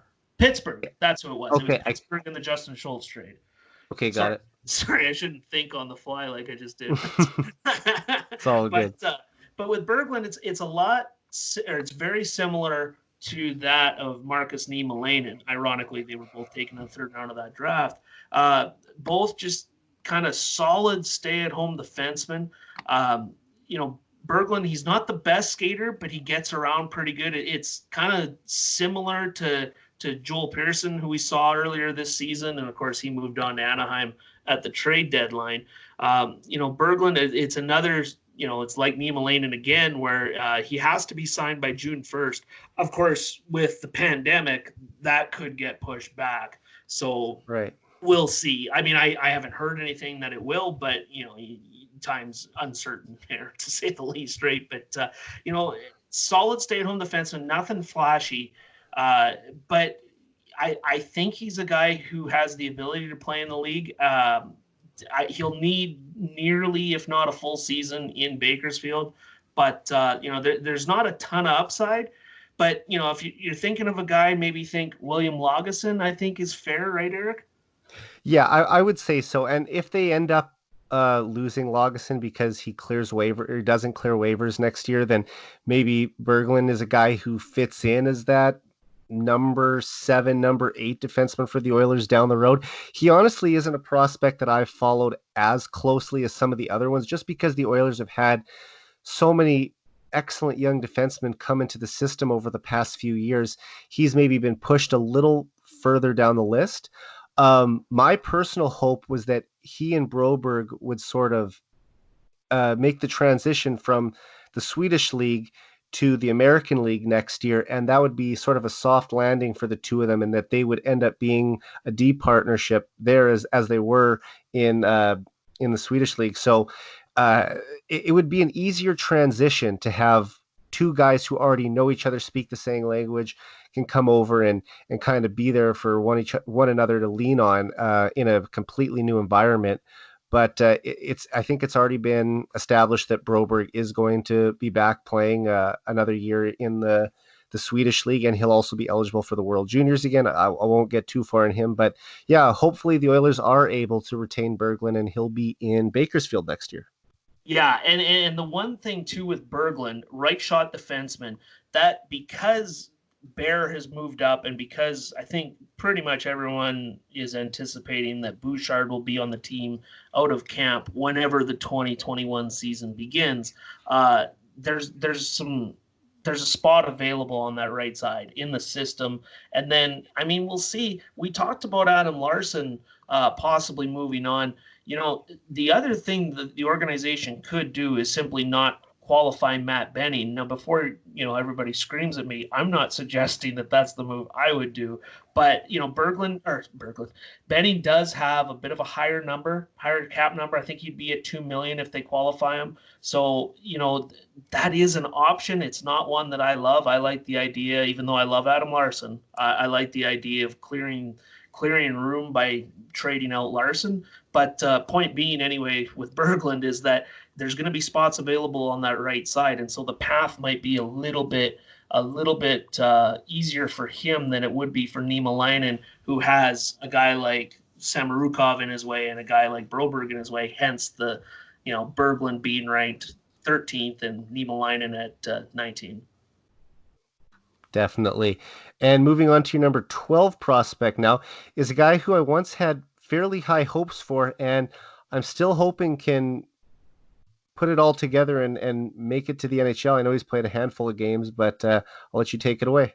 Oh, you and I both, my friend. That's Cooper Marody. 30 games this season in Bakersfield, 5 goals, 12 assists, 17 points. They acquired him. They didn't draft him. They acquired him in a trade with Philadelphia on March 21st, 2018. That, in a roundabout way, was for Patrick Maroon. They got a third-round pick for Patrick Maroon at the trade deadline. JD Dudek, I think, was the other Yeah, prospect we got from in the New deal. Jersey, and then And they then sent it to Philadelphia, right? yes, and Yeah. that was actually a post deadline but not off season move that the Oilers and Flyers made. But man, I just couldn't agree with you more on Marody. I had such high hopes for him, and it just seems like ever since that concussion he got last year in the playoffs, Cale Kessie, former Oilers prospect, Yeah, hit him dirty. behind, and yeah, dirty hit and gave him a pretty good concussion, and he just was not the same. You know, Marody coming into camp this year, we were all kind of talking, and myself included, we were all talking about Benson making the team out of camp going into the season. And the more I started to look at it as we got closer, the more I said, man, they need a third line center. I actually think Marody's going to have the easier path to this team than Benson will. And plus, you know, you look at Marody, his numbers more than justified making the jump. Hmm. And just right from the get go, he just was not the same guy. Yeah. Pretty disappointing for those of us that are fans of him. But having said that, it's like Konovalov. There's a good chance it could be just one bad season, and you know we might see a different guy when they're back to playing.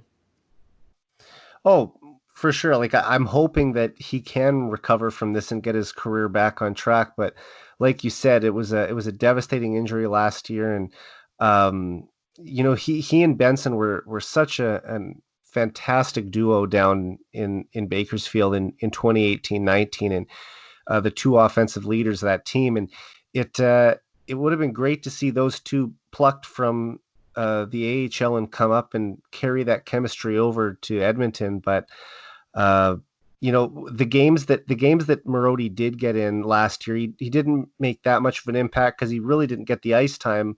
But once he went back down to the AHL, he found the magic again, and it's a shame he wasn't able to carry over that type of success into 2019-20, but you really have to hope for a guy like that he can get back on track because he was so good at the AHL level. And as a kid who was now 23, uh, it's not that it's too late, but it's a time when you really want to start to see him make that progression. And I know he also has aspirations of being a country singer, so maybe that's the road he'll take too. But yeah, I just hope, regardless, that he's healthy because yeah, you don't want to mess around with concussions. So I'm hopeful for No, Cooper.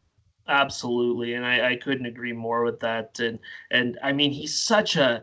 I mean, I hope he can get his career back on track because he's such a fun player to watch. You know, he has the shortcomings with his skating, and it's like Benson, where it's not that he can't play in the league, but it's just something you'd like to see him improve on.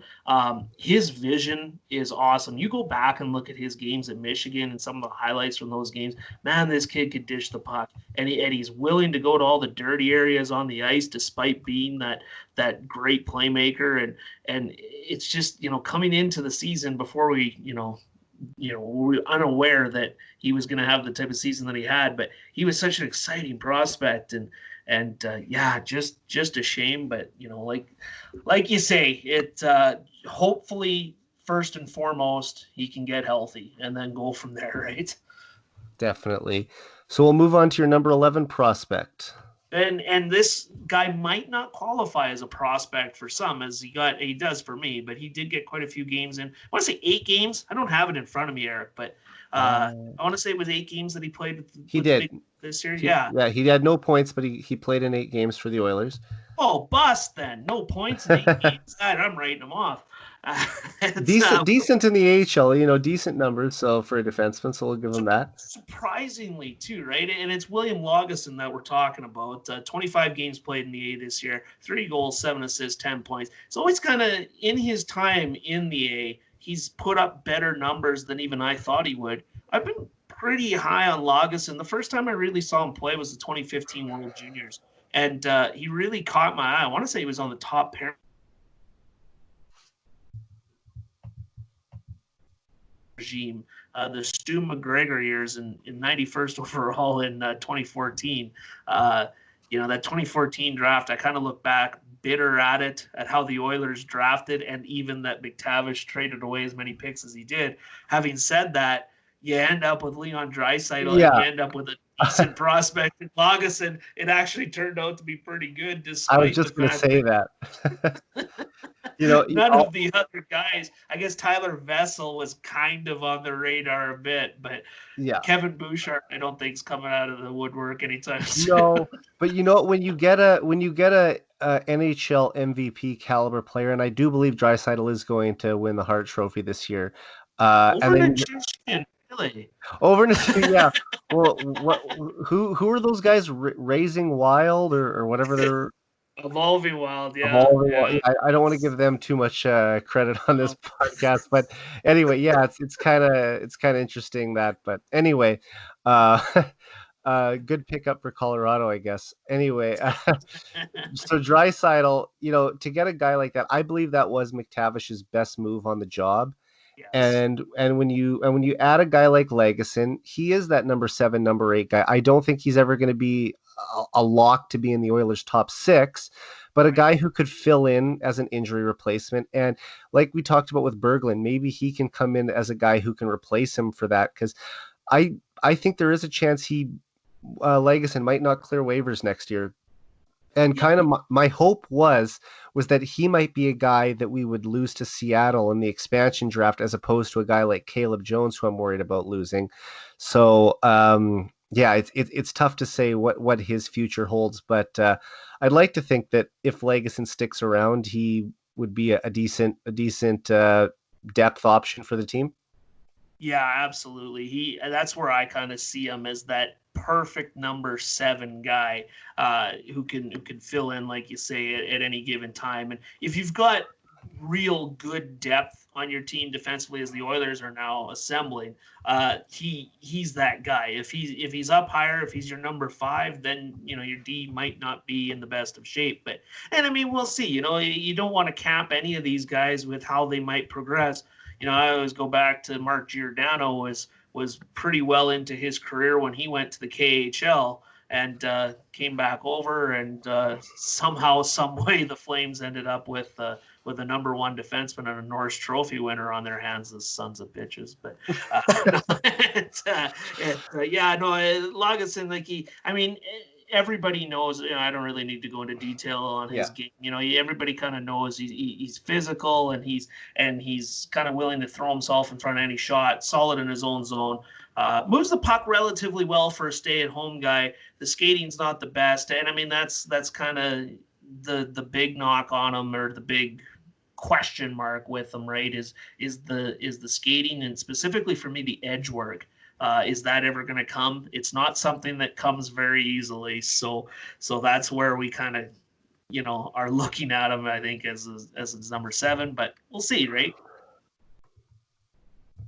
Absolutely. So we'll move on now. We got another run of goaltenders coming up with pick 10 and 9. So who's first up?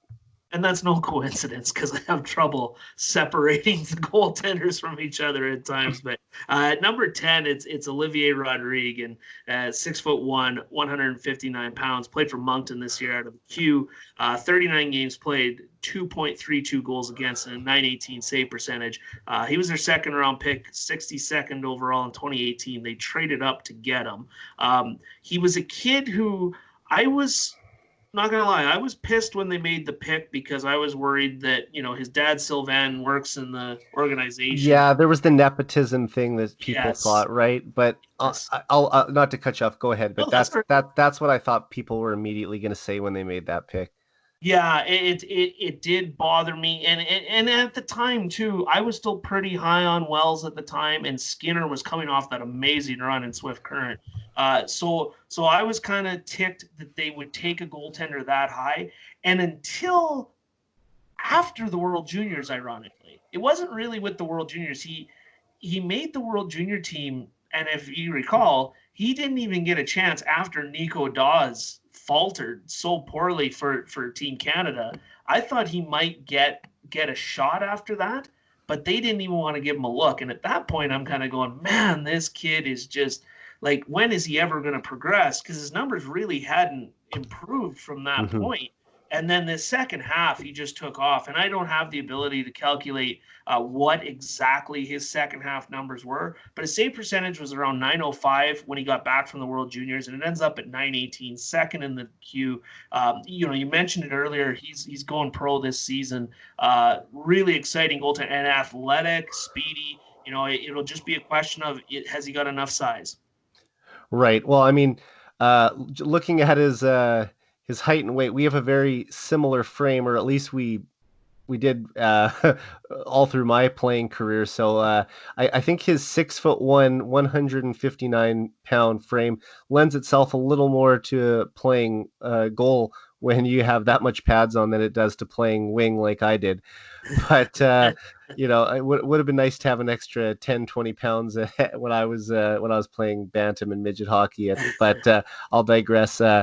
Um, yeah, I have a lot of faith in Rodrigue too. I think that this is a guy who has just as much of a chance as Skinner at this point to become an NHL goaltender. I don't think one has really separated themselves from the other. And Rodrigue, when he turns pro this year, will maybe have a little bit of a better sense of where they're at. At the same time, I think Rodrigue is almost 2 years younger, Yeah. just about, because he's a July 2000 born as opposed to Skinner being a November 98, so not quite 2 years, but Close two enough. close enough. And then of course you've got Konovalov tossed in there as well, so there's a lot of guys in that mix. But I remember thinking back to the Team Canada summer camps, and Rodrigue was mentioned as a guy who could be Canada's goalie in each of the past two World Junior tournaments, and just never really got to be that starter. But at the same time, a guy who I still think has some potential down the road. Definitely, and that's why he ends up as my 10th ranked guy. I don't take ranking goaltenders that highly.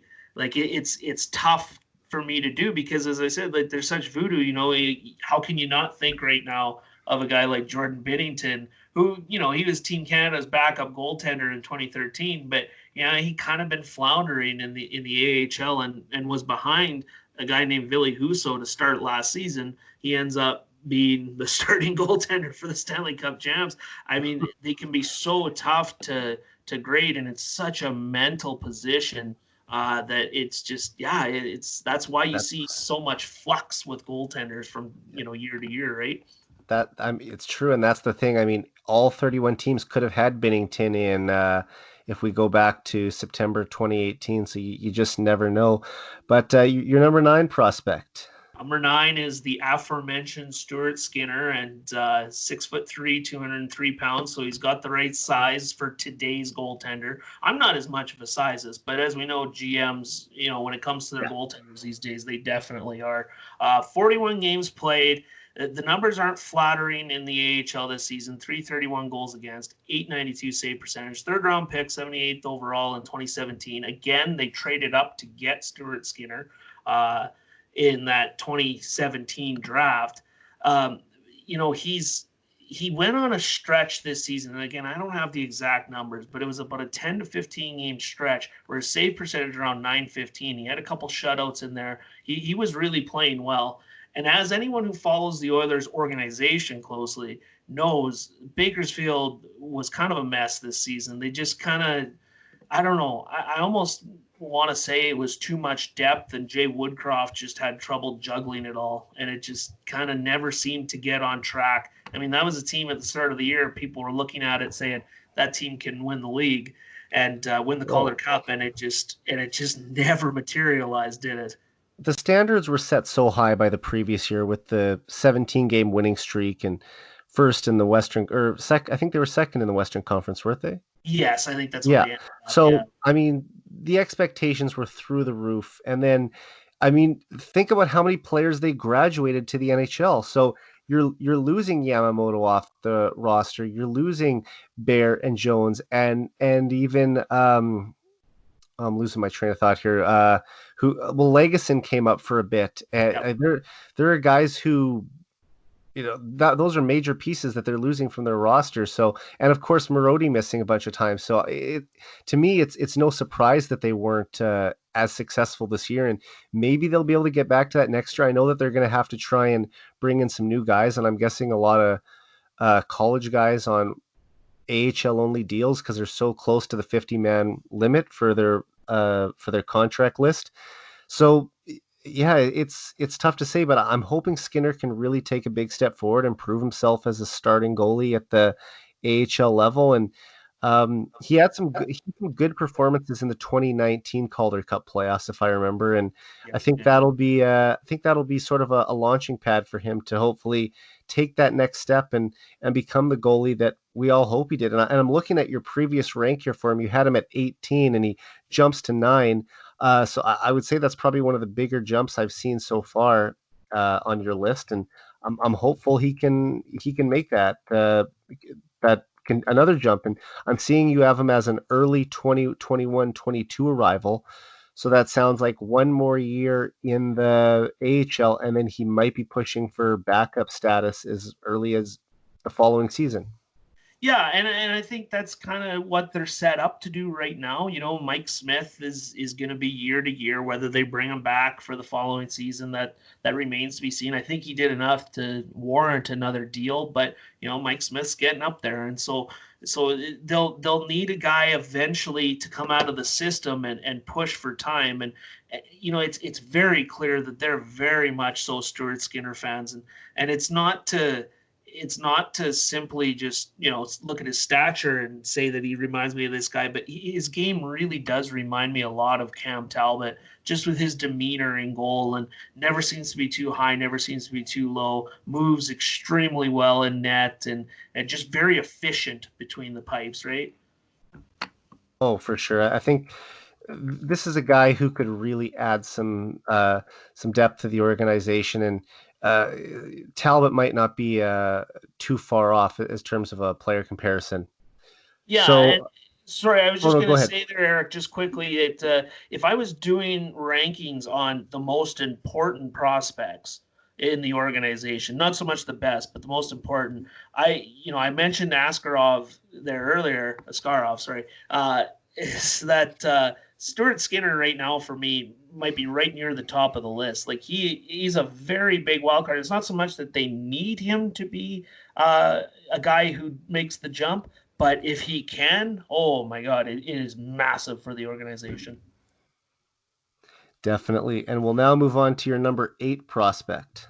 Yeah, and it's the very much so not flashy Philip Kemp out of Yale University. So right there, if he's a Yelly, that he's pretty intelligent. Stay at home defenseman. You know, 32 games this season, only 3 goals and 8 assists for 11 points. Seventh rounder, their last pick at 208th overall in that aforementioned 2017 draft. There is nothing flashy about Kemp at all, but he skates very well. He's got real good size, right-handed shot, moves the puck very well, but just looks after his own zone. Pretty similar to John Marino, not exactly the same type of guy, but there's a lot of similarities between those two. The big thing is if they'll get him signed, and I'm honestly, Eric, I'm pretty pessimistic that they can sign him. I just got a feeling that he's going to be one of those guys they're going to end up having to trade like they did with Marino. Yeah, and I've heard that too. I'm hopeful the Oilers can retain him because if I remember correctly, it was last summer he had a really good showing at development camp and stood out to a lot of people. And I think that's one of the reasons I was surprised to see him at number 8 on your list because uh, I don't think he's mentioned that high on many Oilers prospect lists. But after a good showing last summer, you obviously have some confidence in him too, and he might be one of those guys you said who wants to play in the States and ends up forcing a trade because they're about to lose him. But that would be a guy that you'd like to hold on to if you can. Yeah, absolutely. And I understand people who wouldn't have him as high on their list as I do. I kind of see him as that guy who, I once wrote, it wasn't in this top 20 list, but I once wrote that he's Mark Fane, and it's just a matter of if they get the New Jersey Mark Fane or the Edmonton Mark Fane, and it's maybe the best because people forget New Jersey's Mark Fane. He was a top four, complimentary top four anyway, defenseman, and that's kind of what I could see Kemp being is that I've thought I mentioned in the write up that Matt Benning is kind of a comparable, and he's not as physical as Benning, but when I think of Matt Benning, I always think of a guy who, if he played with the right guy, could be in a team's top four. He's not able to be in their top four when he's playing with Darnell Nurse, but if he's playing with, say, let's just go outside the Oilers box and say it's a Victor Hedman, Matt Benning could be the perfect pairing defenseman for Victor Hedman, right? So that's kind of how I see him. Other than that, maybe a number 5, and that might not be too intriguing to people, but man, Kemp can really defend. For sure. And we'll move on to your number 7 prospect now, a name who I have some faith in down the road, and I think will eventually be an Oiler. Yeah, and I do too. And it's Ryan McLeod, and a 6'3", 201-pound center. I kind of hesitate when I say center, but we'll get to that. Second round pick, 40th overall in the 2018 draft. Phenomenal value when they got him at that pick. Just tremendous. His calling card are two things. Obviously, most Oilers fans are well aware of McLeod, but his speed and his size are tremendous. And, I talked about Stuart Skinner's importance. I feel like there's a lot of importance here with McLeod, and it's not that he might not make the show. I really do believe he's going to make it, but I think for the Oilers, they could really use him to be that third line center. And it's just a matter of if he's going to get a little more, be willing to go to the dirty areas and play less of a perimeter game and more in the tough areas. That's going to separate him. And if he can start to do that and start to learn that game, I mean, it has been done before. I think of a guy like Jeff Carter, who was a little bit softer when he first came into the league, and while his 200-foot game never developed really, he really did stop playing on the perimeter and start getting a little more, getting his nose a little more dirty. But so that's the big thing with McLeod. But I think worst case scenario, you're looking at a top 9 winger, which nobody's going to complain about. For sure. And I think a lot of people might forget that in 2018-19, he was one of the final cuts in training camp and nearly made the Oilers out of camp as a 18-year-old. So there is some potential there. And this is a guy who clearly, when it was still Todd McClellan's coaching staff, at least in charge, at least had some faith there. And I think he saw this player that he could throw over the boards, that had speed and could skate the puck up ice. And he had a hard time cutting that guy. And like you said, there are things he needs to work on. He does need to play with more grit. He's never been a natural shooter, so I don't know if he'll be a goal scorer at the NHL level. But he's sort of in his last year at junior started to transition a little bit more into a penalty killing role after he went to Saginaw. And I'm hoping that he could kind of build off that and be that player, because I think that he could end up being a Todd Marchant type when he gets to the NHL, and that would be a perfect role for him. And another thing that I have to mention about Ryan McLeod is that he actually grew up an Oilers fan despite living in Mississauga, Ontario, in the heart of Leafs country. So the fact that Ryan Smith was his favorite player, I think that that will win him plenty of Oilers fans when he arrives in Edmonton. I didn't know that, but I did know. How do I put it? I did know that he was a Ryan Smith fan, but I didn't know the Oilers were his favorite team. That's interesting. You caught me with that one. So that just makes you want to pull for the guy even more. He's talked about it in an interview, and he said that he can just barely remember the 2006 playoff run. And I'm trying to think, he would have been 6, not quite 7 years old at the time when they had that run. So yeah, those were probably some of his earliest memories of watching hockey. And maybe the fact that the Oilers had a star player named Ryan was a factor in making him an Oilers fan. But I always love it whenever there's a fan of the orange and blue out in Leafsville. So I'm hopeful that this is a guy who will arrive, and I see your estimated time of arrival late next season. So if that does happen, that would be great. But we'll now move on to your number 6 prospect, another guy who I think as we get into the top 6, 7 guys, these are all prospects who have a really good shot of being NHLers, and it's really exciting to see a lot of these names. Yeah, absolutely. I mean, for so long we barely had two prospects that would be relevant, and we're looking at a list that's been depleted this past year, and you're still looking at a top seven that's really good. But Dmitry Samorukov is who I got at 6, which should speak to the depth, I think, of the organization right now, because I'm really high on Samorukov. 47 games played in Bakersfield this year, 2 goals, 8 assists, 10 points. Not the best stats, but we all knew going into the season that Samorukov wasn't going to get the playing time in his rookie season in the AHL that he'll get moving forward, obviously, or that he did get in the OHL. But I mean, physically, the physical gifts that this kid has. I mean, without a doubt, he should be an NHL player just on that. We're talking top 4 potential here. And I like the way they're set up. And you mentioned about losing Jones in the expansion draft earlier, and then we talked even earlier than that about Nurse maybe being expendable. And personally, I think it'll be a Nurse or even a Clefbaum. We'll see. I mean, I don't like that idea, but we'll see that someone from that left side could get moved out for a monster return rather than lose Jones at the expansion draft. But the way the Oilers are set up, no matter who they end up losing out of that mess, they should have Samorukov ready to step into a bottom pairing role when that happens. And I mean, that's just the tip of the iceberg of what he could be. The skating, puck moving, defensive zone play. He's got a cannon of a shot when he's able to use it. Really intriguing prospect, as many people out there know.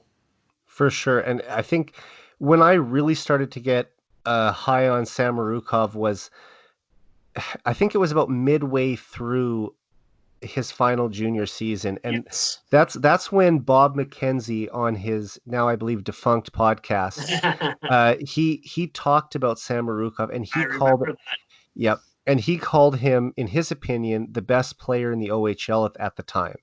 And I'm thinking like, whoa, this is a defensive prospect for the Oilers, and the OHL. I mean, as much as we are both big WHL guys, I think it's fair to say it's probably the best junior hockey league in the world, just because of the sheer number of people that they have there. You're going to have a larger group of talent. I think that's one of the reasons why the WHL hasn't done as well in Memorial Cups in recent years. But I won't go down that tangent right now. But anyway, Samorukov. When I heard Bob McKenzie, who I think is the smartest hockey man out there, and if he's giving his opinion on something, I put a lot of credence in. Like, I think that's you can take that to the bank all day. So he said Samorukov was the best prospect in the OHL, at least for a defenseman. And I'm thinking, well, I mean, our top prospect Evan Bouchard is in the OHL, and you're ranking him ahead of this guy. And when they went into their playoff series where he went head to head against Bouchard, not only did they beat him, but he outplayed Bouchard, and that's Bouchard's my favorite prospect in the system. So that's when I really started to get on the Dmitry Samorukov train. And from there, it just continued to get better and better for him. And he was dominant in the championship series for Guelph. And it led to them winning a championship. And now, obviously, turning pro. This is a guy who I think definitely has top 4 potential. And even if he settles into just a third pairing spot, he's going to play for the Edmonton Oilers. I'm very confident in that. Yeah, I totally agree with you, Eric. And I think next year you're going to see his minutes, his responsibilities in Bakersfield just shoot through the roof. I mean, it's a tough adjustment, right? Like, you look at Caleb Jones in his first year in Bakersfield, and he fell off the map for a lot of people because they didn't understand seemingly that it's a big adjustment for defensemen when they're developing. And now look at Jones, right? We're talking about him, being the reason that one of our best defensemen might get moved out here. And Samorukov is going to be the same way. And Samorukov had a better showing in his rookie season in Bakersfield than Jones did. So that just makes you say even more like, wow, the upside of this kid is really something else. For sure. And the fact that they were able to get Skinner and Samorukov both in the third round in 2017, we talked about how strong I thought that 2017 draft was. And, that really was huge for the organization. And getting Kyler Yamamoto, a guy who is now, at least the way he's playing, a top six forward in the NHL in a small sample size, but was outstanding this year. And if the rest of the guys on this list end up arriving to that 2017 draft, will be very Oh, very highly thought of. And I believe the next guy we mentioned was that fifth pick by the Oilers in 2017. actually, I Oh, I one got him off. before. That's Sorry, all right. That's all right. I'm one ahead. I'm one ahead of you.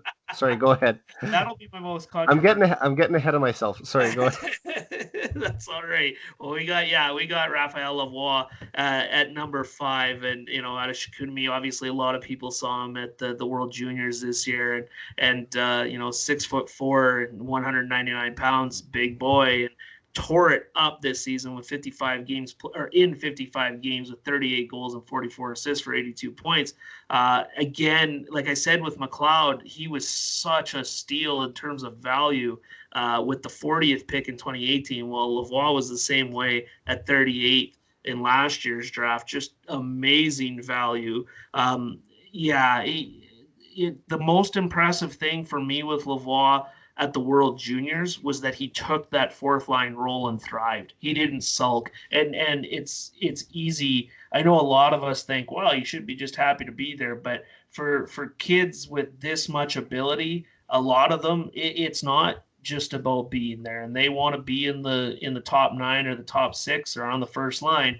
And it's not easy to just take a role and thrive in it. And Lavoie did that, and that intrigues me for him moving forward, because that suggests to me that he's going to make the jump in pretty short order, because Dave Tippett will be able to put him in more of a bottom 6 role, and he's the type of guy who can thrive in it, and I mean the two things.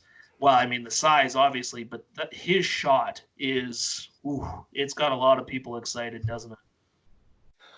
Definitely. And this is a guy who maybe the scouts were a little down on last year because they were worried about his work ethic or his commitment off the ice. And it sounds like he's improved in those areas, and he's upped his nutrition, and he's trying to do all the little things that it takes to become a successful professional. And that's a really good sign. And I'm excited to see what he's going to do in Bakersfield next year. I think he's going to get a really good opportunity to play on a skilled line and put up some goals, which is probably his best strength. And you look at him in the playoffs last year, scoring 20 goals in 23 games. As much as we talked about McLeod being a potential second round steal, Lavoie is another level, in my opinion. This is a guy who should have been a first round pick that a lot of scouts had going somewhere between, I think, 17 to 25. He was mentioned on a lot of reports that I read. So to get him where they got him at 38th overall, that's a big pickup for the Oilers, and he could be a guy who adds a ton of goals for years to come, especially for those Oilers fans who are hoping that they were going to take a skilled forward in the first round. I think getting Lavoie in round 2 kind of made up for that a little bit. Yeah, I totally agree, Eric. It could turn out the way things worked out. It could be huge that they fell the way they did after taking Broberg. I talked about Lavoie's shot too. Like, it's interesting. There are guys who went ahead of him that got just tremendous reviews for how well they shot it. And I don't mean to pile on my boy Cole Caulfield here, because a lot of people have taken me to task that I wasn't as high on Caulfield as others were. Not that I disliked him, really. I just wasn't as high on him. But Lavoie's got just as good a shot. And just because or nearly as good a shot. So just because he doesn't maybe have that shooter's mentality nonstop, it doesn't mean that he can't be the same type of sniper at the NHL level, right? And guys are talking about Cole Caulfield going with the 8th pick. So if they could end up getting that same type of guy with the 38th pick, and I mean that's projecting and it's way down the line, so we'll see. But I mean it just kind of speaks to the type of value that they got with that pick.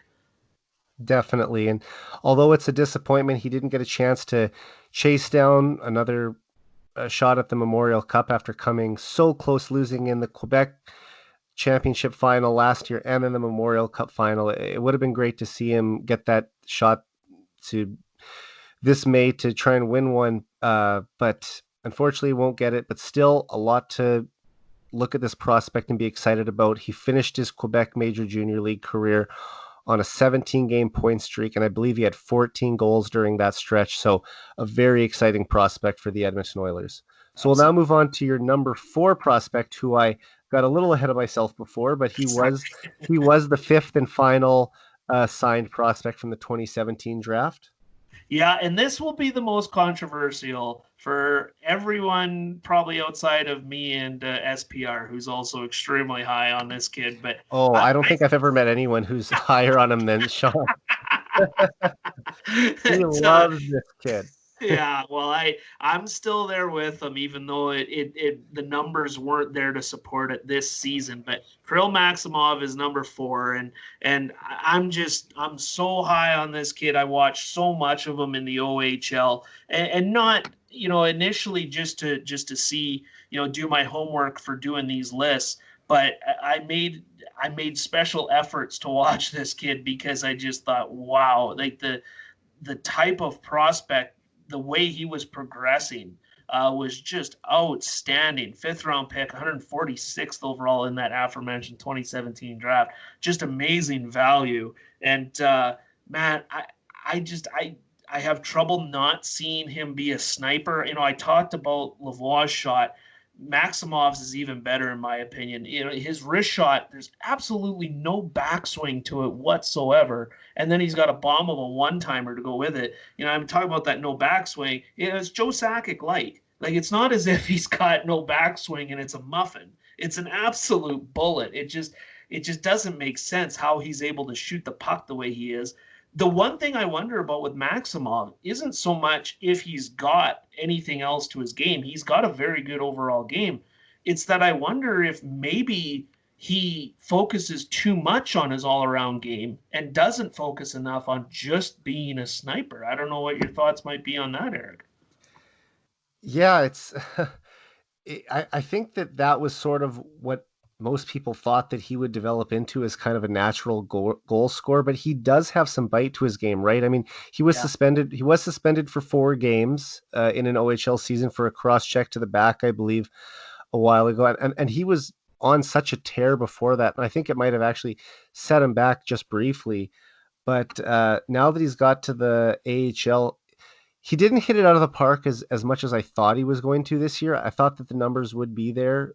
Um, 13 points in 53 games is just all right, but I'm hoping he's going to get to see more opportunity on the power play because, Yes. I mean, as SPR has said, he's got such a lethal one timer, and he thinks it's a better one timer than Dreisaitl's. So I didn't know if it was that good, but he seems pretty confident. So as someone who watches the OHL a lot, I'll take his word for it. So if he can get those opportunities, then that'll be great. But yeah, he might be a guy who could add some grit to the lineup as well. Yeah, absolutely. That's the other intriguing thing about him is, I talked about that with Lavoie. Maximov does enough to simply get in the lineup, right, and be in that top 9. They used him a lot on the PK in Niagara. He really developed a nice 200-foot game. He's good along the wall. I've heard people knock his skating, but that was kind of a pre-draft thing. His skating has really progressed well since he's been drafted, and he's filled out, and like he was pretty thin when he was drafted, and obviously you get to 20, 21 years old and you start to put on that man strength, right? And I think that's helped his skating a lot. I made mention to it in past top 20 lists that he just on appearance he looks like he has very thin legs, and so that maybe is something that would hinder his skating, and therefore it will come in time, right? And so yeah, but he skates well enough to play right now, and I know the numbers weren't there. I question, I wrote quite a bit on it, so I won't go too much into it in the write up. If you got a chance, check it out on soupsonhockey.com. But he, yeah, I wonder how much Woodcroft liked him this season. I really do, because I'm with you. Like, I thought he should have been getting more of a chance in Bakersfield. Definitely. And we're going to move into the top three now. So, who is your number three prospect? Well, I won't take as much time on Benson because Yeah, everybody knows about him by now. But Tyler Benson checks in at 3, and the big thing with Benson is just whether or not there will be a spot for him in the fall. I think that's safe to say at this point. It's not going to hurt him if he has to go back to Bakersfield next year, but it's obviously the clock will now be ticking. You want to get it, some time with him on his ELC. But I thought when it was, and it really he didn't go down after that first call up, but technically there was 2 call ups, right? And I thought when he got recalled and didn't miss a game, if I'm not mistaken, when he got recalled, he really showed well the second time around, and just it was a numbers game after that where the trade deadline came. They got Ennis, they got Athanasiou. Obviously you're not going to keep Benson in the press box, so he goes down. But I'm still high on him. I think his skating is good enough. The pace of play, getting adjusted, definitely looks like it's going to take him a little more time. But with the IQ that he has, it's off the charts. I'm still high on this kid being a top 6 player down the road. definitely. And I won't add too much there. I mean, I think most of the people listening have watched Benson play a decent amount. And the one play that stands out to me was that great pass he made in Carolina. Yes. I want to say I'm trying to remember who he set up for that goal. I should know too. Josh Archibald. Yes, it was a nice pass. It really set it up beautifully, and I think that just kind of showed the hands and the playmaking ability that he has. So there is a player there. If he doesn't become a top 6 forward, he'll at least be a third pairing or a third line guy, and I'm hopeful that he's going to be on the team to start the season next year, whenever that is. Yeah, So we'll move totally. on to your number 2 prospect. The last two are two that are fairly well known by Oilers prospects, but nonetheless we'll speak about them because they're the most exciting prospects to talk about. Absolutely. Number 2, and I think most people have it in this order for the top 2. You can debate a lot, pretty much from 4 on. You can debate the list, but it's pretty locked in, or pretty etched in stone, that this is the top 2 for most. And in this order, it's Philip Broberg's at 2. And, I mentioned earlier, it played for Skellefteå this year in the SHL, and has the size, has the skating ability. The stats aren't there this season. Only 45 games played, 1 goal, 7 assists, 8 points. We all know he was the 8th overall pick in last year's draft. The upside is enormous. Everybody, and this includes those of you in the organization who are listening to this podcast, because we all know they do, right, Eric? Of course. That it's just a matter of taking our time. Just taking our time and letting this kid develop. I know that people will want to see him up. That's why Ken Holland is maybe the perfect GM for this kid, isn't he? Is because he can be, the way he is right now, he can become another Jay Bomeister. But man, the potential is there to be something really special if they just let him bake, so to speak. Yes, and he'll get that opportunity if I'm stealing a pun from Gene Principe. He'll get a chance to bake in Bakersfield. So um, I don't claim to be a master of puns at all, but I think any chance I have to give Gene a shout out, I'll take it. So yeah, he's a guy who I wasn't too excited about. I'll admit at first, because I really wanted them to take a guy like Zegras or Caulfield, but the more that I've watched him play and that I've seen his skating ability, and then they talk about him as potentially the best skater in the draft, right up there with Jack Hughes, that this is a guy who has a lot of potential, and he's still so young. He was only 17 when the Oilers drafted him. And while he might not have stood out offensively at tournaments where he was playing against either men or in the league against men or against a higher age group, when he was playing against his own age group, he's really stood out. I believe he was the best defenseman at the under the Holinka Gretzky, and at the under 18 World Championship. So that's two Yeah. tournaments, two different tournaments where he was at his own age group, where he was really a star player. And I think that as he gets older and fills out his frame and just develops into his game, he's going to be a really talented defenseman for the Oilers, and a guy who I hope is a top pairing guy. And you're the number one guy on this list. I also hope will be a number one pairing guy, and I think they would be a great pair together. They bring different aspects to the game. Broberg might be a little more of the end-to-end rusher with the puck, and this guy might be the guy who's sending Connor McDavid on breakaway passes for the next decade. I'll let you finish up your list. Oh, I think it's everybody's number one, and it's Evan Bouchard, and I'm right there with you. He's got. I mean, I think in other circumstances we might have saw him on the team this season. Maybe under the old regime we would have. But yeah, I think it was the right move to let him develop this year and not kick that ELC in until you absolutely had to. And it's funny, I remember us talking about, both of us were concerned back when they called them up before the trade deadline, if you remember, Eric, and we were talking I about it do. about we were all worried about if how the 9 games worked, and because there was no answer to it at all that I could ever find, and I think you were in the same boat. And finally, we did get an answer that he did have a full slate, but yeah, I mean, 7 goals, 29 assists, 36 points in 54 games as a rookie in the AHL this year. I mean, that's really good numbers, and I mean, you talk about a fit. This kid isn't just a fit 5-on-5 in the top four for the Oilers down the line.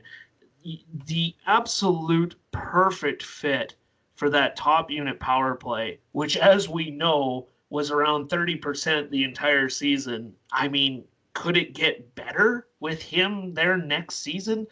I think we're going to get a chance to find out. Definitely. And Bouchard is a guy who just keeps getting better at every challenge.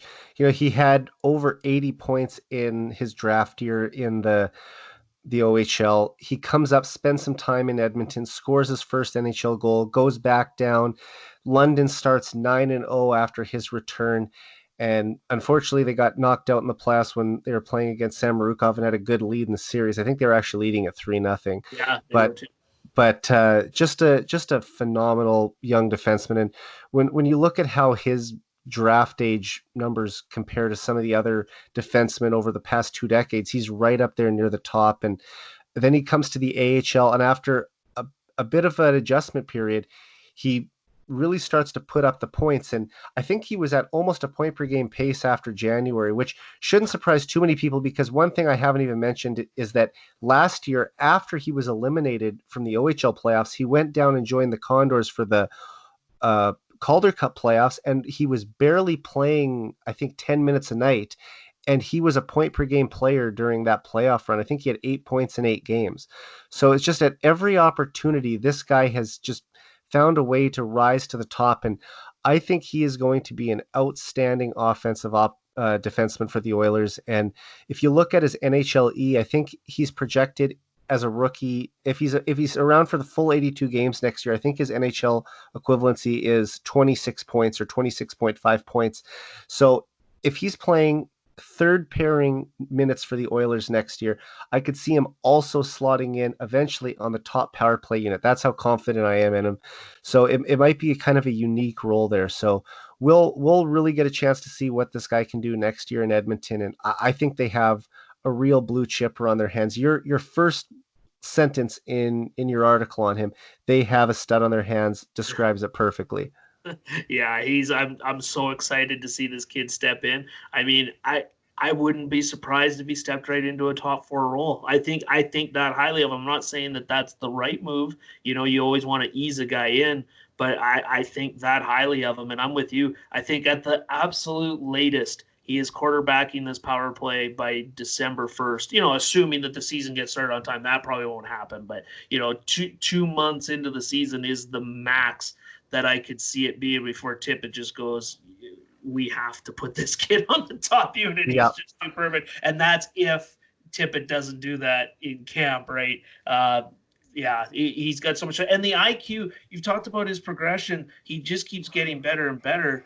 Like, that with the IQ and the passing ability that he has, I I don't know where the limit is for him. I mean, we've seen a guy like, I don't want to put too lofty of expectations on him, but we've seen a guy like Al McInnes play a very similar game to what Bouchard does. He's a Hall of Fame defenseman. I'm not saying Bouchard you should expect a Hall of Fame defenseman, but I'm saying a guy playing that style where he's not as physical, it, he can become a number one defenseman playing this way. And I believe his NHL comparable when it was uh, just before the draft in 2018, I thought they said John Carlson was the guy that he kind of played I like. So yeah, if the Oilers could get any even 75% of John Carlson out of him, then that's a huge steal for the Oilers. I think it's safe to say that we should expect Evan Bouchard every year of his career to be exactly like John Carlson's 2020 season was. I don't think that's overhyping it at all. Okay. I don't, I Well, just, just mild expectations. Hey, mild just expectation. Well, look, this this is a guy who I think is going to be around for a long time. I think he's going to be the best Oilers defenseman in a long time. So I really can't wait to watch him play. And just to add to what we talked about earlier, to give some more context to people who didn't know about our Twitter conversation, we thought that he could only play two more games in the NHL or his contract would kick in. But that was only after we found out that his contract was sliding this year anyway. I fully thought that this was the first year of his entry level deal, only to find out that because he's a late birthday and because of his signing date, that it got pushed back an extra year. So the Oilers are really going to have him under control and at under $1 million base salary until 2022, 2023. So we could really have 3 years of Bouchard for under $1 million. And I'm not saying he's going to knock it out of the park and be a 50-point defenseman as a rookie or anything, but would you be shocked if by his third year he's maybe pushing for 50 points? not at all, Eric. I think the guy that kind of comes to mind who's kind of knocked it out of the park like that in recent years is Charlie McAvoy. And McAvoy's numbers aren't necessarily there as to where I think Bouchard's could be, just because of the power play time that Bouchard's going to get with this group. But yeah, he's gonna we're gonna get three great ELC years. I mean, even if he hits the bonus numbers, I think the max he can make is 1.625 or something in that range. Like that's the max that he can make. Like it's as a cap hit. Yeah. It's crazy how good of a kid this team is going to have on his ELC deal whenever the 2021 season starts. For sure. Like I thought he was going to be a top 5 pick. I didn't expect him to fall to 10. Yep, I So didn't. The Oilers really got a great pick there. So after that, I just want to say thank you for sticking with me for over 2 hours as we go through a bunch of different topics and count down all 20 of your prospects. Hopefully you enjoyed it. And man, I really had a great time talking to you. It was awesome. And I hope that we can do this again. Oh, Eric, I love this, and I couldn't have had a better time. Honestly, man, this is a blast, and you're doing such a great job with this podcast. And like you mentioned, you did yours with Brian the other night. I still haven't got to it, but trust me, Okay. it's in the it's ready to go. It's teed up. So Well, I can't praise your work enough, man. And oh, yeah, thank you. I'd be happy to come back anytime, and I'd be happy to have you on mine anytime. Definitely. If you ever need me, just give me a shout. I would love to be a guest. And like I said, I found just listening to your podcast really entertaining. So if I can jump on and we can have another talk like this, it'd be great. Oh, appreciate it. And yeah, absolutely, buddy. Anytime, anytime. Okay. Well, thank you so much. And before we go, where can people follow you and find your work? Well, they can follow me on just about all the social platforms. At TJ Soups is the one on Twitter. At TJ underscore Soups. I forget that I put the underscore in there. That was a mistake by me. But yeah, and the site soupsonhockey.com. I don't blog as much as I used to, but I still try and get one up there every once in a while, and focusing more on the podcast these days. And check out the Soups on Hockey podcast. It's a lot of times it's just me shooting the breeze, but I hope I can give everybody a good laugh and make for interesting debate and keep people entertained, and it's what I love to do, right? So yeah, make sure you check it out if you get a chance, and yeah, I think that's it. Awesome. Well, thanks again so much, man. Thank you very much, Eric. That was a blast, buddy. So for Tyler Campbell, I'm Eric Friesen. This has been the 99 Forever podcast. We're out.